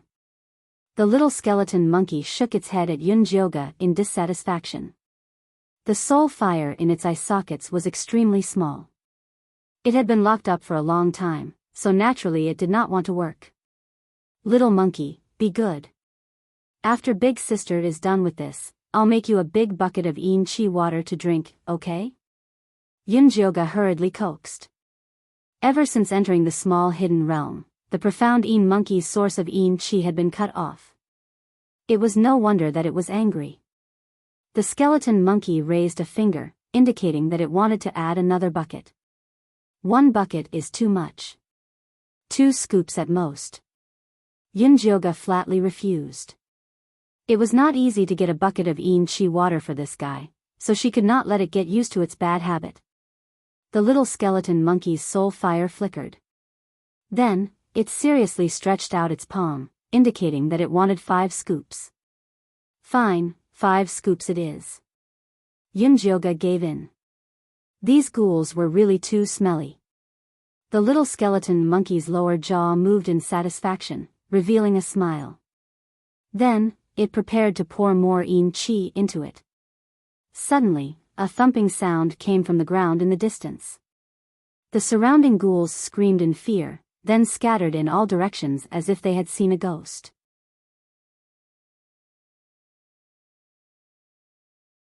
Chapter 345. Yunjioga suddenly clenched her fists and saw a tall, burly, green-eyed ghoul dressed in bronze armor rushing towards her. The ghoul raised a cyan moon saber that was shrouded in black qi. The tip of the saber slashed down viciously at Yunjioga's location. The wind from the saber immediately cut a large crack in the ground. Then, billowing smoke mixed with the sound of an explosion assaulted Yunjioga. Little monkey, run. Yunjioga wanted the white bone monkey to escape with her. She didn't expect the idiot to stand up and leave, leaving Yunjioga on the spot. Boom! At the crucial moment, a purple mist shot out from the imprint on Yunjioga's wrist, wrapping her up tightly. The crack stopped in front of Yunjioga. The corpse ghost roared in anger when its attack missed. It raised its saber and the black energy became stronger as it slashed towards Yunjioga again. But this time, before the saber landed, it was broken by a purplish-black spear. The spear's momentum did not decrease as it sent the corpse ghost flying into the sky. Where did you run off to? Yunjioga asked as she kept the disloyal white bone monkey into her storage bag. Where did you run off to? Yunjioga asked as she kept the disloyal white bone monkey into her storage bag. Where did you run off to just now? Yunjioga asked as she kept the disloyal white bone monkey into her storage bag. Yunjioga's eyes lit up, but when she thought of Elder Cho-sun, she hesitated. Will we be discovered if we barge in like this? With me here, I guarantee he won't find out. Even though the restrictions were not bad, it was not enough in Zishang's eyes. Alright, then let's go in and take a look. Yunjioga immediately became excited. Yunjioga and Zishang followed the mysterious white bone monkey's lead and easily passed through the corpse ghost array. After avoiding many traps, they arrived in front of a dark cave. This cave doesn't look like much. Yunjioga looked around the empty cave and did not find anything out of the ordinary. Condense the yin energy in your forehead and look carefully. See if there's anything on the ground and walls. Zishang placed his palm behind Yunjioga, lending her some strength. Yunjioga opened his spiritual eye and took a closer look. Indeed, he discovered that the cave walls and the ground were filled with black yin spirit runes. They were like a spider web that was tightly interwoven, waiting for its prey to take the bait. This is the netherworld for slaughter formation. Even though it hasn't been set up completely, its might isn't weak. If one were to enter rashly, then not only would one's body be instantly destroyed by the formation, one's soul would be captured as well. It's extremely vicious. Zishang explained. How do we get in? At first, Yunjioga didn't think so. Now, he realized that the cave was giving off a huge pressure. What are you afraid of when I'm here? Zishang laughed with ridicule, and then he summoned the dark yin skeleton monkey over. The mystic yin white bone monkey was very respectful towards Zishang and obediently walked over. Zishang unceremoniously dismantled the mystic yin white bone and reassembled it into the shape of an umbrella. The monkey head happened to be facing Yunjioga. Why did you do this to it? Yunjioga looked at the skeleton monkey's pitiful soul fire, his heart filled with sympathy. I've thought about it. This netherworld 4-kill formation requires an extreme yin chi to defend against it, Zishang said. Then will the little monkey be in danger? If there was danger, then forget it. Compared to looking for some unknown watermelon, it was more important to protect this sesame seed in his hand. No, it has eaten too much yin chi during this period of time. It's just right to use this formation to temper it. Zishang had a look of, I'm doing it for its own good. The skeleton monkey's soul fire jumped wildly, as if it was shouting no, no, no, no. Good child, only by going through the hardships can you rise to the top. Do your best. Yunjioga patted its big head, and then stood under the umbrella with Zishang. However, this umbrella was still a little small, and couldn't completely cover the two of them. Come up. Zishang squatted down, looking like he was going to let Yunjioga carry him away. Yunjioga didn't hesitate to get on his back. The two of them held the skeleton umbrella and stepped into the cave. The scene in front of them instantly changed drastically. The empty cave turned into boundless darkness. The cries of a baby and the laughter of a child drifted in from an unknown place, disappearing in the blink of an eye. But then, a shrill female voice rang out. It was faint and resentful, as if crying and complaining. It made one's scalp go numb. Yunjioga was a veteran, so she naturally wouldn't be scared by these little tricks. Just as she was about to urge Zishang to continue forward, she realized that the skeleton umbrella in her hands suddenly sank, and she almost dropped it. That's the netherworld blocking the way. Zishang carried Yunjioga with one hand, and took the skeleton umbrella from her hand with the other. Yunjioga's heart immediately lightened. She was wondering why it felt like there was something sitting on the umbrella. Zishang carried Yunjioga forward in the darkness. Those strange sounds kept disturbing their eardrums. Towards the end, it turned into familiar human voices. Yunjioga even heard the voices of Mother Qing, Yiyu, and Luo Tian. It made her want to greet them, but she held back in the end. Although Zishang was walking very steadily, Yunjioga could still feel the skeleton umbrella getting heavier and heavier. The sound of bones being squeezed was so unpleasant that it made her teeth ache. Yunjioga was afraid that the skeleton monkey wouldn't be able to hold on, but she saw that the thin white bones kept releasing wisps of yin chi. Under the guidance of Zishang's spiritual power, the yin chi kept forming a cycle, and the bones became more and more solid. In the end, the skeleton umbrella shrunk to half its original size, but the yin chi it emitted doubled. Every thin bone shone with a metallic glow. It seemed like it had successfully advanced. Before Yunjioga could be happy, a cliff suddenly appeared in front of her. The bottom of the cliff was so deep that she couldn't see it, and the mountain wind made her face hurt. Next. Before Yunjioga could finish her question, Zishang had already carried her and jumped down the cliff. Yunjioga thought that she would hear the sound of the wind, but there was nothing. As soon as she jumped down, a stone room appeared in front of her eyes. So the cliff was just an illusion. Zishang put the skeleton monkey away and placed his palm on the stone room.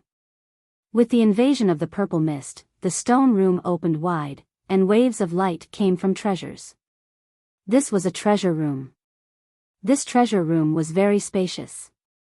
There weren't many things, but they were arranged very neatly. On the left stood a row of Een corpses that looked like monkeys. There were over 100 of them and they were covered in Een spirit runes, looking fierce and scary. In the middle was a light screen with over 10 small balls of light. Inside were high-level totem weapons. The lowest was a 4th-grade totem weapon. They were much higher level than Yunjioga's bone spike and thunder snake whip. She couldn't help but be envious, but she didn't dare have any ideas. On the right was a row of medicine cabinets carved from flower branches and spirit wood. Bottles of pills were neatly arranged on top of the cabinets. They were all top-notch pills that were extremely useful for cultivation. There was even a bottle of foundation building pills. Below the cabinets was a huge jade medicine cabinet with countless beautiful blood lotus flowers stacked on top of each other. This elder Cho Sen is quite rich. Yunjioga was very moved. A golden core ancestor was truly rich. The real good things aren't here. Zishang gave a faint smile and pointed at the bottom of the medicine cabinet.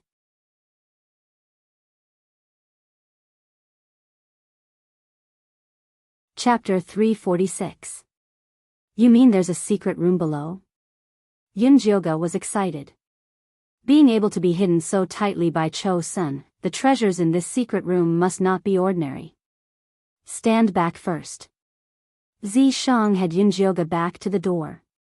Then he began to draw some runes on the bottom of the medicine cabinet. It was the floating talisman. When the last rune was finished, the small array flashed with a faint blue light. Then the incomparably heavy medicine cabinet slowly rose up, revealing the black-red floor below. This black-red floor was covered in blood-red Een spirit runes. It was like blood-red eyes staring at the intruder, releasing a cold and gloomy aura. Zishang had done a lot of research on nether spirit formations. Once he found the entry point, he poured an extremely pure purple qi into it. The blood-red eyes seemed like they were hypnotized as they slowly closed their eyes. Following that, the floor split open on both sides, and a blood-red coffin emerged from the ground. The Een spirit runes carved on the coffin looked like blood-red chains, and it emitted a nauseating stench. Yunjioga quickly swallowed 2 poison-repelling pills, feeling a bit better. He asked Zishang, "This coffin doesn't seem right." The Een spirit runes on it are soul-nourishing talismans. It uses the spiritual energy of the blood to nourish the soul. Zishang said this while walking around the coffin a few times, carefully studying the method to open it. "Do you think the thing inside is Cho Sen's Een corpse?" Yunjioga asked with great interest. It said that no one in the Een corpse sect had ever seen Cho Sen's Een corpse. "We'll know once we open it." Zishang quickly found a way to open it. After pouring in his unique purple demonic energy, the lid of the coffin opened to the side. A very nice fragrance came from the coffin. It was the smell of the blood lotus. Yunjioga couldn't help looking into the coffin. He was instantly shocked. What was lying inside was not a Een corpse, but rather a beautiful girl wearing sky blue robes. Her skin was white, her eyebrows were like a painting, her nose was straight and delicate, her red lips were slightly curled up, as if she was smiling, making people feel happy. Her chin was small and exquisite. It was very perfect. But the most important thing was that this young girl was actually at the late golden core stage. With Cho Sen's temper, he should have immediately refined this kind of good material into a Een corpse. Why would he put it here? Yunjioga couldn't help but take a closer look at the girl. He found that Si Yoyue's chin was somewhat similar to this girl's. Could this be the reason why Chosun doted on Si Yoyue? Then what was the relationship between this girl and Chosun? They couldn't be lovers, right? Huh. This woman's soul has been taken away. Zi Shang raised his eyebrows. Cultivators in the later stage of the gold core realm all had the ability to self-destruct their gold core. When they encountered a situation where they could not be saved, they would use this big move. Therefore, it was very difficult to take away their souls, unless it was an old monster in the nascent soul realm. Could he have been taken away by Chosun? Yunjioga instantly imagined a scene of a scumbag with a knife. Judging from Elder Mo Hua's ruthlessness, there was a high possibility of that happening. Zi Shang shook his head. I don't think so. Look at the water in the coffin. It's formed by the blood lotus. There's no need for him to capture a person's soul and spend so much effort to preserve the corpse. Zi Shang shook his head. Only then did Yunjioga realize that the amber liquid in the coffin was formed by the blood lotus. The bloodthirsty sect helped Chosun grow flowers in the Thunder Nation. Every year, they had to kill countless people for 10 flowers to mature. He didn't expect Chosun to use them as formalin. However, what shocked Yunjioga the most was the small silk-like object in the girl's hand. If she wasn't wrong, it was a treasure map. Yunjioga couldn't help but reach out to take it. However, Zi Shang stopped him. Don't move. Be careful of her corpse transformation. Corpse transformation? Didn't you say she wasn't a Yin corpse? Yunjioga stopped and asked. Look carefully at what's in the water. Zi Shang opened Yunjioga's spirit eye. Yunjioga looked carefully and realized that there were many transparent bugs in the water. They were densely packed and in the shape of chains. They were extremely similar to the Yin spirit runes on the outside of the coffin. Those are all high-level corpse bugs. If you encounter this woman, those corpse bugs will immediately cover her body and use her gold core late-stage cultivation to fight you to the end. Zi Shang said. Then forget it. Yunjioga was only here for sightseeing. He didn't want to cause such a big trouble. Although I can't take it away, I can still take a look. Zi Shang's fingers moved slightly. The silk seemed to have a life of its own as it flew up and appeared in front of Yunjioga. This treasure map was extremely big. It was the size of 3 palms. Yunjioga took out the treasure map that he found on the Crown Prince and the Yi sisters. It really did match. Moreover, more than half of it was restored. Only a quarter of it was missing. I want it. Yunjioga was excited. As long as he could get this treasure map, he wasn't afraid of any commotion. Now is not the time. Zi Shang shook his head. His fingers moved again and the treasure map returned to the girl's hand. All right. Although Yunjioga felt a little regretful, he wasn't very disappointed. Since he already knew that the item was here, he could come back to take it when he had the chance. Let's go. After Zi Shang restored everything to its original state, he brought Yunjioga out of the treasure room and returned to the ghoul corpse array. Elder Mo Hua's incomparably furious voice echoed in the sky. Yunjioga, you brat, how dare you trick me? How dare you? Don't think that you'll be safe just because you're hiding in enemy peak. Do you believe that I won't skin you alive after I get my hands on you? Her tone sounded like Yunjioga was cheating her of her money and sex. Yunjioga felt that she was being wronged. She had never agreed to be Elder Mo Hua's male pet. How was this cheating? Yunjioga, don't be afraid. Come out in peace. I'll protect you. Elder Whitebone's friendly voice sounded behind Elder Mo Hua. You just have to give me the abstruse white skeleton monkey. Anyway, that treasure won't be of much use in your hands. Why don't you exchange it with me for a suitable cultivation method or magic item? Or if you want a foundation establishment pill, that's fine too. I have 3 with me. I'll give them all to you. White Bones, old man, are you trying to snatch people from me? Elder Mo Hua flew into a rage out of humiliation. Mo Hua, don't be angry. I'll help you find a group of better disciples later and send them to your Mo Hua palace as an apology. Elder White Bones looked like he was in the mood to negotiate. Humph, do you think I care? Old Elder Mo was very dissatisfied. We're all old friends. All the disciples of the Corpse sect are listening. Give me some face. Elder White Bones played the emotional card. The two of them echoed each other. One white face and the other black face, they spoke in full swing. It was as if the two of them had really reconciled and were going to arrange a good place for Yunjioga.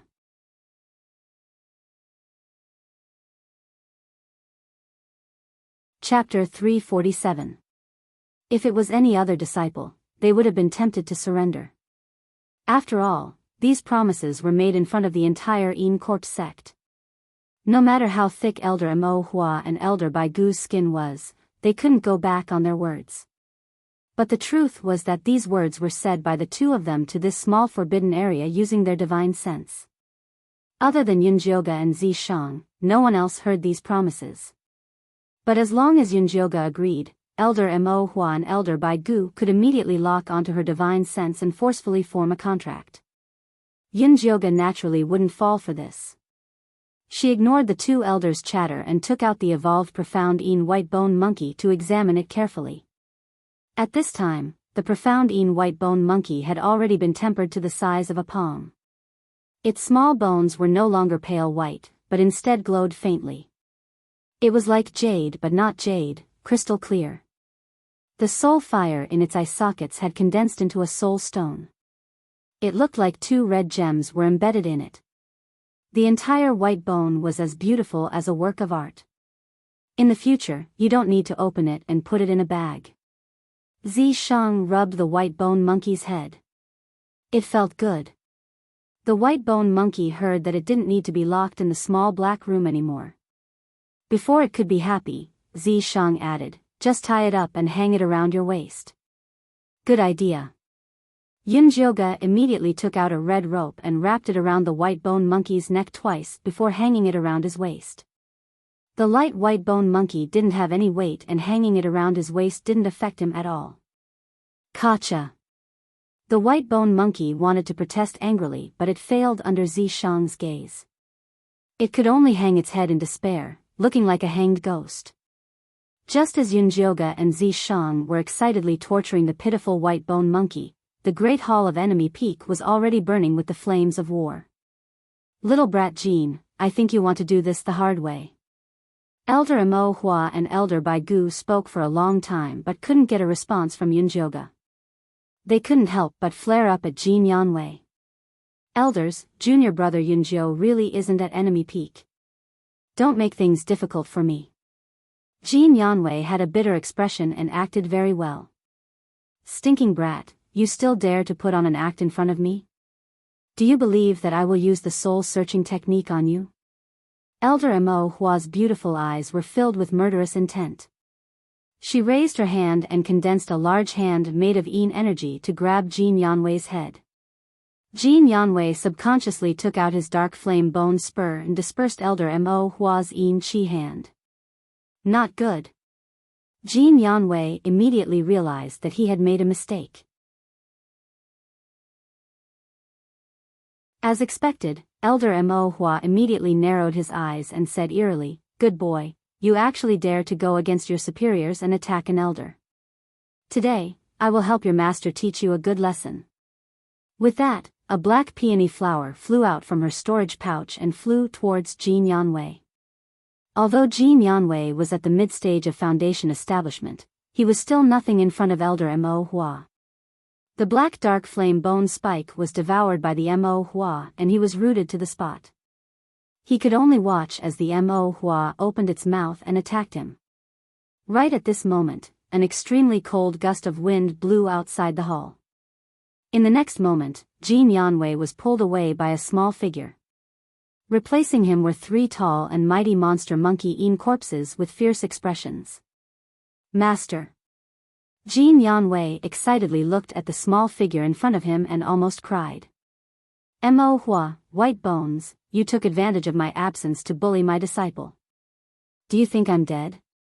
Although Cho Sun still looked like a 5-year-old child, his small body released a terrifying aura. 24 bat-shaped bone spurs floated behind him, and the 6 monster monkey-ean corpses surrounded Elder White Bones and Elder Mo Hua, looking like they wanted to catch them all in one fell swoop. I was just joking with your disciple, there's no need to be so serious. Elder Mo Hua immediately put away her Mo Hua flower and said with a charming smile, speaking of which, it's your disciple's fault. She actually protected my defected male pet, she really doesn't put me in her eyes. Stop saying useless words. Since you dare to be so presumptuous in my territory, you'll have to pay the price in blood. Cho Sun had a fierce expression, and the monster monkey-ean corpses let out roars, revealing their mouths full of sharp white teeth. I already said it was a joke. If you don't believe me, you can ask White Bones. Actually, we came here to discuss the matter of the small secret realm with you. Elder Mo Hua looked at Elder White Bones. Before coming here, they had already agreed to form an alliance. If you dare retreat, this old lady won't forgive you. Elder White Bones had been observing Cho Sun silently. When he heard Elder Mo Hua's call for help, he grinned and said to Cho Sun, I heard that you went to the ruins. You must have gained a lot, right? You can exchange these demon corpses. It has nothing to do with you. Cho Sun coldly replied. Elder Mo Hua found some clues. Looking carefully, she found that these monster monkey-ean corpses were all injured and the 24 bat bone spurs were very dim. It was clear that they had gone through a large battle. The bone spurs and corpses were already this rotten, so the person must not be any better. Elder Mo Hua was instantly relieved. She charmingly smiled at Cho Sun and said, since you're injured, don't try to show off. Even if I'm injured, I can still kill you too. Cho Sun was not afraid at all.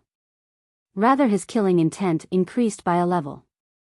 This was the prelude to the counterattack of an injured beast. Cho Sun, we're all from the same sect, wouldn't it be a joke to fight over a little disciple? Elder White Bones was very afraid of Cho Sun, so she immediately changed her tone. That's right, he's just a boy toy. If your disciple likes him, then he can have him. There's no need to harm our relationship. Elder Mo Hua followed up. Fuck. Jin Yanwei really wanted to curse. Not to mention that he couldn't mess around with his cultivation technique. Even if he wanted to mess around, he would find a fragrant woman. Who would like Yunjio's corpse poison face? Cho Sun did not say anything, but his aura eased up a bit. At least he didn't look like he was going to fight to the death. The White Bone Elder saw that there was hope, so he said, you know how important the profound White Bone Monkey is to me. We have been in the same sect for so long, so just do me a favor. We can use something to exchange for it. Using something to exchange for it was already a sign of submission. Cho Sun's face was expressionless. After a while he asked, what do you want to use to exchange?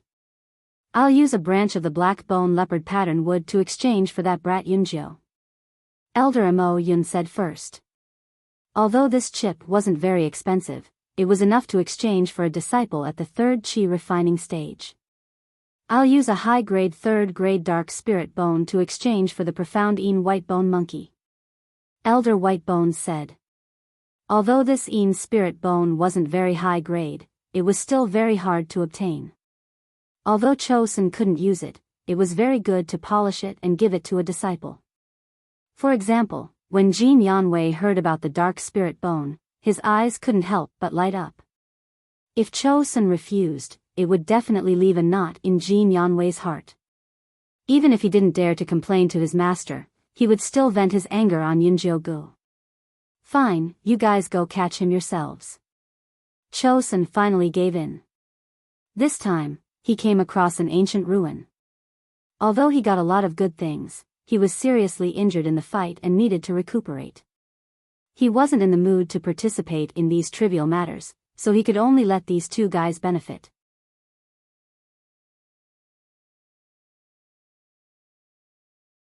Chapter 348. We would like to capture them ourselves, but I'm afraid it's inconvenient. Elder White Bones said meaningfully. Chosun frowned and looked at Jean Yanwei, asking, "Where did you lock them up?" Jean Yanwei's forehead immediately broke out in sweat as he stammered, locked them up in the back mountain. Idiot. Chosun could not be bothered to beat his stupid disciple to death as he hurriedly flew towards the forbidden area. Elder Black Flower and Elder White Bones looked at each other and followed to watch the show. At this moment, Yunjioga was still squatting in the ghoul corpse array. Before she could rejoice over the White Bone Monkey's advancement, she found out from Zi Shang that Chosun had sold her to Elder White Bones and Elder Black Flower. Chosun is not my master, nor is he my parents. Why would he sell me? Yunjioga was furious. She had wanted to use this opportunity to start a war between the three elders, but she did not expect Chosun to be so useless. I can't stay here any longer. Zi Shang had originally wanted to let Chosun fight with Black Flower and White Bones first, then he would reap benefits as Yunjioga's corpse. He did not expect Chosun to return injured. Now that his plan had failed, he had to put in more effort to escape. If we leave now, what about the corpse bone controlling technique? Yunjioga was unwilling. Aren't you not interested? Zi Shang glanced at her. Not wanting to cultivate and not being able to cultivate are two different things. Yunjioga was unwilling. I'll think of a way later.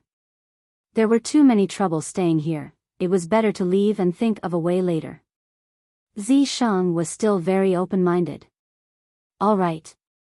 Yunjioga could only accept her fate. Stay alert, once Chosun comes in, we'll leave. Zi Shang had already done something to the ghoul corpse array, it should be able to buy them some time.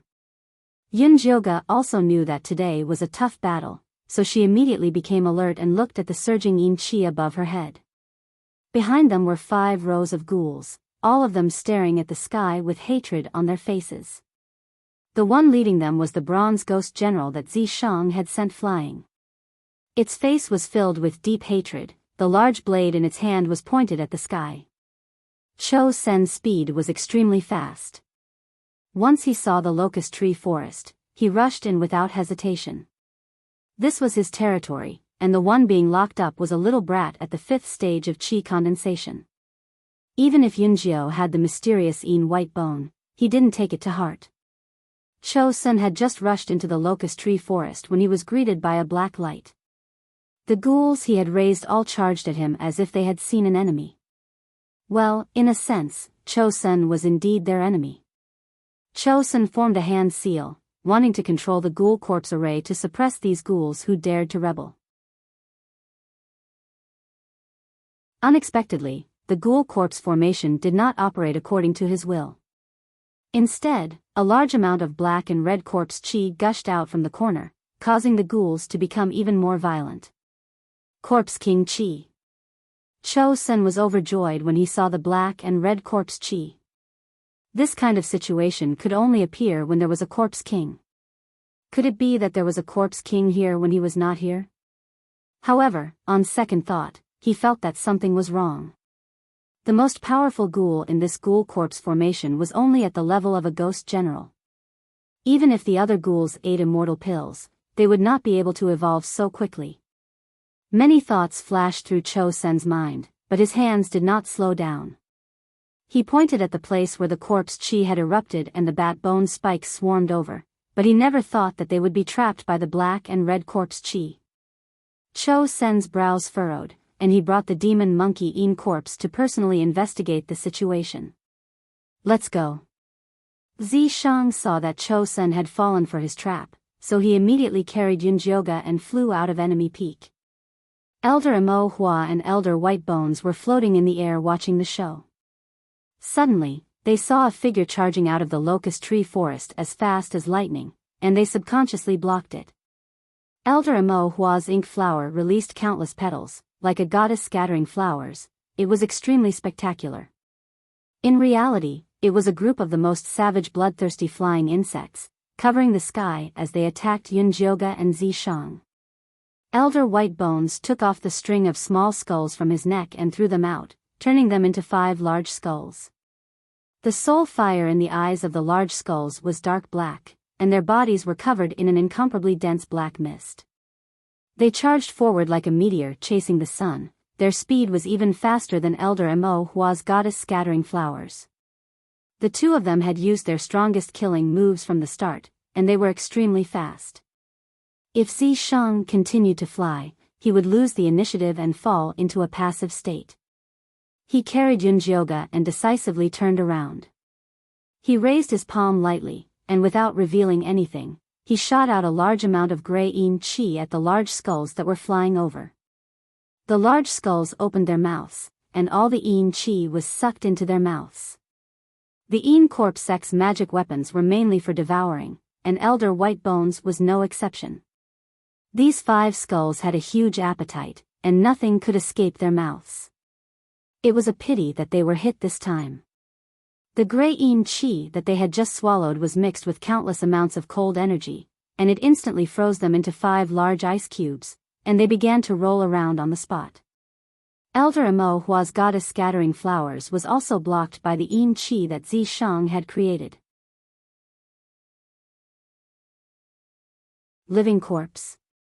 Elder Mo Hua and Elder White Bones' eyes were extremely sharp, and in just a few moves, they had clearly seen Zi Shang's appearance. Gray hair and gray eyes, a stunning appearance, and agile movements. Its body was filled with a thick corpse aura, and it was actually a 1,000-year-old living corpse.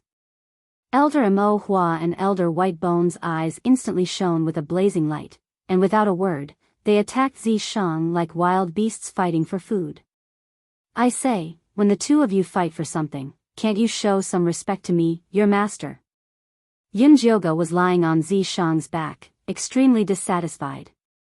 With her current Qi refinement stage 5 cultivation, she naturally could not participate in such a high-level battle. Elder Mo Hua and Elder White Bones did not dare to kill such a rare living corpse, so Zi Shang could deal with them with ease. Unfortunately, he could not find a chance to kill his way out. Yunjioga was also extremely anxious on Zi Shang's back. Sigh, it was still too early to expose herself. If she was given half a year to cultivate, she would definitely be able to advance to the foundation establishment stage. Although she could not participate in the battle of the Golden Core ancestors, at least she could fly on her own, and would not be a burden on Zi Shang's back. Little Yunjio is really capable. This living corpse is yours, right? Elder Mo Hua finally saw the clues. The person that the living corpse was protecting with all its might was not her backup male pet, Yunjio.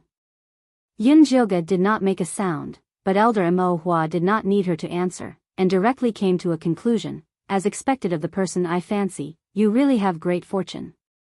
Hurry up and bring this living corpse to me, I will not mistreat you. Mo Hua, have you forgotten that I'm still here? Elder White Bones said with a faint smile. White Bones, it's enough for you to have the abstruse white skeleton monkey. Why are you fighting with me over this living corpse? Mo Hua's teasing was filled with determination. She really liked this living corpse. It was so beautiful and so powerful. What was a blood contract?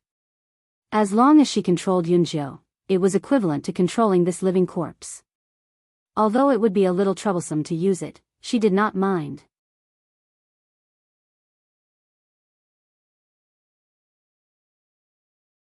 Chapter 349. This is such a good corpse and you want to take it for yourself. Your idea is too good. If you want it, then give me 1,000-year-old black bone leopard patterned bamboo. The white bone elder focused on controlling bones, and his corpses were also white bones.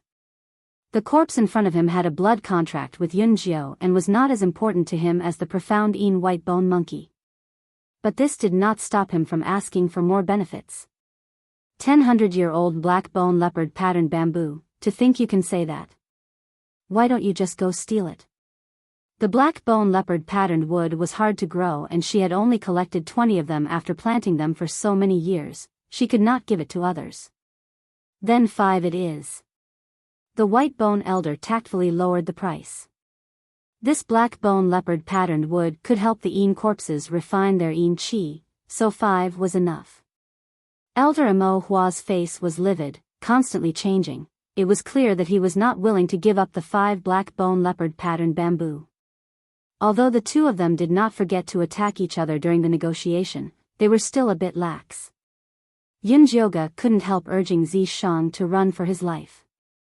Otherwise, when Cho Sun came out, he would not be able to win against the 3 of them. There's no hurry, Zishang replied calmly. If this wasn't urgent, then when would he be urgent? Yunjioga really wanted to kneel down to Zishang. But this fellow was still leisurely fighting with him. It really was infuriating. You better make your decision quickly, otherwise when Cho Sun comes out, you'll have to pay him more. The white bone elder kindly reminded Elder Mo Hua. Alright, 5 it is. Help me take him down. Elder Mo Hua quickly made his decision. The white bone elder was speaking the truth. Cho Sun was someone who would take advantage of others. If they couldn't take care of him in time, they would lose even more.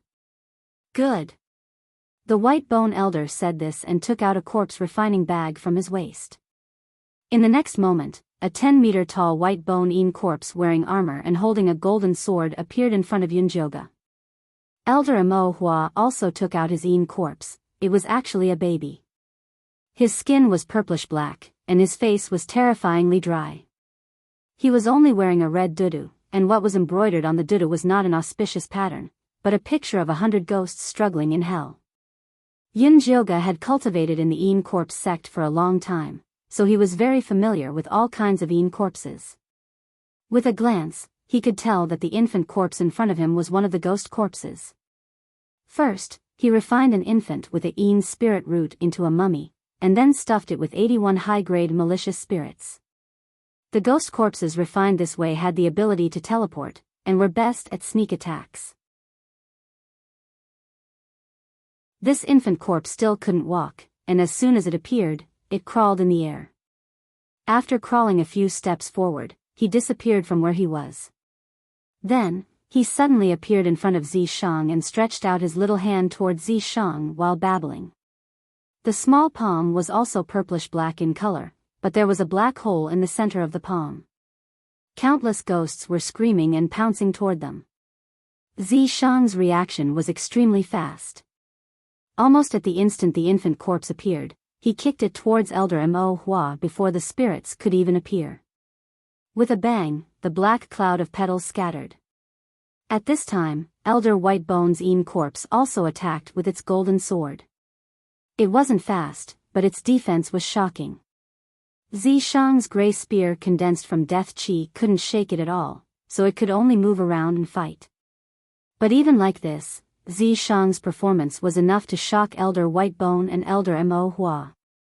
Elder Mo Hua beat her chest and stamped her feet. This living corpse was already this strong after forming a blood contract with a 5th Chi disciple layer cultivator. Wouldn't she be even stronger? Thinking of this, Elder Mo Hua looked at Yunjioga with eyes filled with killing intent, as if saying, "You destroyed this old lady's treasure." Yunjioga was already numb to Elder Mo Hua's unrequited love. She focused all her attention on the direction of enemy peak, praying that Cho Sun wouldn't appear so soon. It would be best if he could immediately go into closed-door cultivation to heal his injuries. It was a pity that her wish quickly fell through. There was a flapping sound coming from the top of enemy peak. 20 black bat bone spikes flew over, with a 5-year-old child standing on the bone spike at the front. It was Elder Cho Sr. This guy really came fast. Elder Mo Hua was very annoyed. "There's no other way, you better give him a share," Elder Whitebone said gloatingly. He was already feeling a little regretful when he saw how powerful this living corpse was. Now that he saw Cho Sun coming over, he really hoped that he would let Mo Hua bleed so that she wouldn't be twice as powerful after obtaining this living corpse. "Cho Sun, this living corpse has already formed a blood contract with my boy pet, don't fight for it," Elder Mo Hua said with a charming smile, not feeling that it was strange to be flirting with Cho Sun, who looked like a 5-year-old child. "What's in it?" Cho Sun said expressionlessly. He dragged his tired and injured body over not to watch Elder Mo Hua flirt, but to get a share.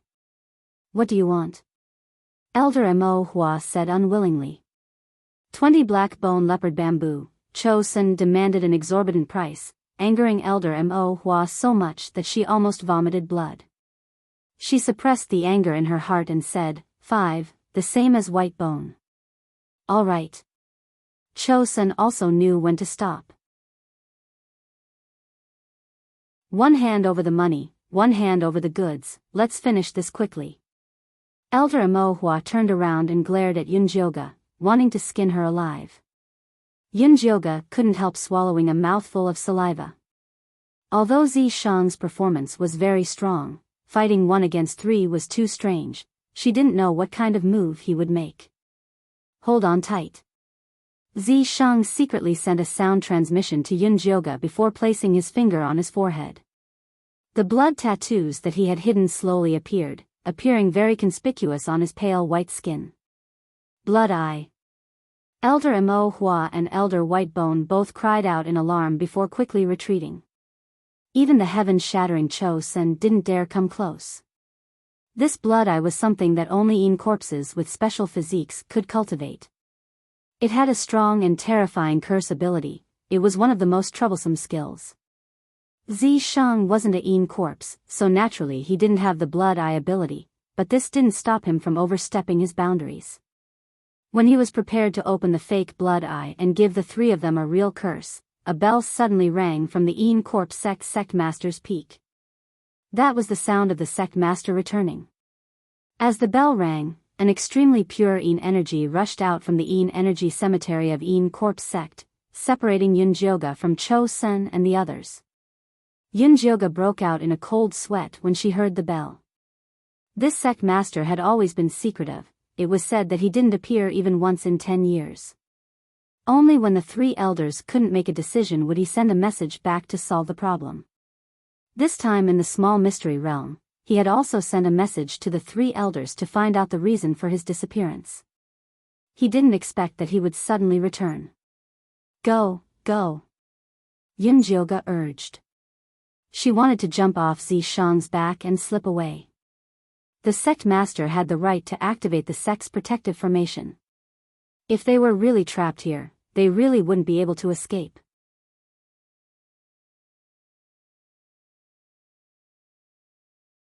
Chapter 350. No need. Zi Shang had already realized that the Yin energy was protecting them. At this moment, an ancient voice came from the sect master's hall and entered everyone's ears clearly. Come down.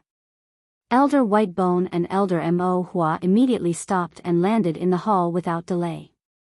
It seemed that they were very respectful towards this sect master. Cho Sun also followed them with a stern expression. Let's go take a look. Zi Shang also landed at the entrance of the sect master's hall with Yunjioga. The gray hall was empty and cold with a tall and majestic stone door. A tall man in black stood in the middle of the hall and said coldly with his back facing everyone, I actually didn't know that Yin Corp's sect had become such a place where the strong bullies the weak and openly bullies disciples. Sect master, you've misunderstood. Elder Mo Hua wanted to explain but was rudely interrupted by the sect master. My Yin Corp sect is not your harem. If you can't control yourself, then scram to Huan sect. Elder Mo Hua immediately did not dare to say anything. If she could stay in Huan sect, why would she come to Yin Corp sect? Whitebone, don't covet the junior's things. The sect master raised his hand and a palm-sized yellow crystal flew towards him. It was a bone crystal that was even more valuable than the profound Yin Whitebone monkey. Sect master, I was wrong. Elder Whitebone broke out in a cold sweat and bowed his head. He did not dare to accept the bone crystal. Thus, the bone crystal flew back into the sect master's hand. It seemed that he did not intend to give it away for free. Elder Cho Sun did not say a word and the sect master ignored him. Instead, he suddenly gave an order. From today onwards, Yunjio is a disciple of our sect master's peak. If anyone dares to have any ideas about him, don't blame me for being impolite. After saying that, he flicked his sleeves and disappeared from the spot. From the beginning to the end, he didn't even turn around to look at the crowd. Yunjioga was stunned by this pie that fell from the sky and stood rooted to the ground. This sect master had used the back of his head to suppress 3 elders. He was too awesome and had character.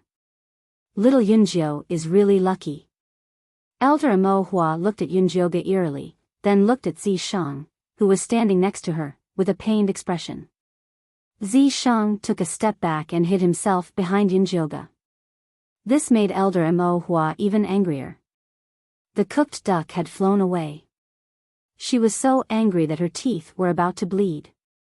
But since the sect master had given the order, no matter how brave she was, she wouldn't dare to openly force him.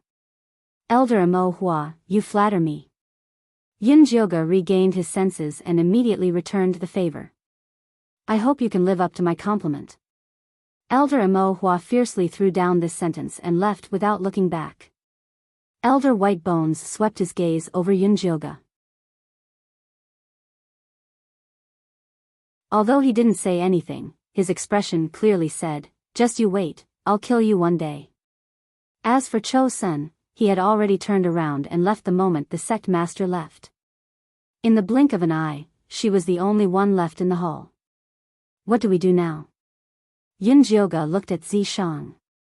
This fellow was also a freak. Previously, when he was forced to hide, he wanted to show his face every day. Now that he could appear openly, he fell in love with being invisible.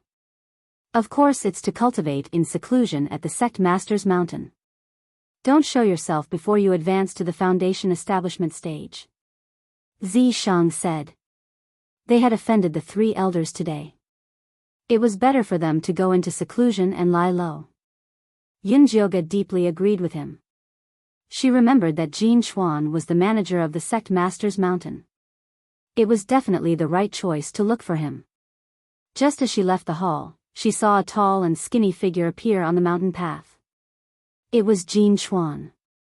Senior Jin Chuan, I was just about to look for you. Yunjioga greeted him warmly. Jin Chuan looked at her coldly and said in an indifferent tone, I didn't expect you to be so capable. You actually made the sect master personally come back to take you in as a disciple. The sect master has a good eye for heroes. Yunjioga said shamelessly. Other than this reason, she couldn't think of any other reason. TSK, hero. Jin Chuan didn't hide his disdain at all. Yunjioga forgave him for being short-sighted and changed the topic. Senior Jin Chuan, since the sect master has already taken me in as a disciple, where is my cave abode? The sect master didn't give me any instructions. How would I know? Jin Chuan's attitude was very bad. It didn't seem like he was familiar with Yunjioga at all. Senior Jin Chuan, if I remember correctly, I still have something on you. Yunjioga couldn't help but remind him to be nicer and not to offend her. Do you think you still have a way to go back to Enemy Mountain and complain? Jin Chuan sneered, his face full of confidence. Yunjioga was stunned. Finally, she squeezed out a sentence. I don't need to complain. I just need to tell senior sister Yu. After all, she was her savior on the surface. She should believe her, right? Up to you. If you want to complain, go ahead. Jin Chuan waved his hand indifferently and walked into the hall to do his own things. Why don't you beat him up? Yunjioga asked. This Jin Chuan was so despicable. He had to be beaten up. Keep a low profile.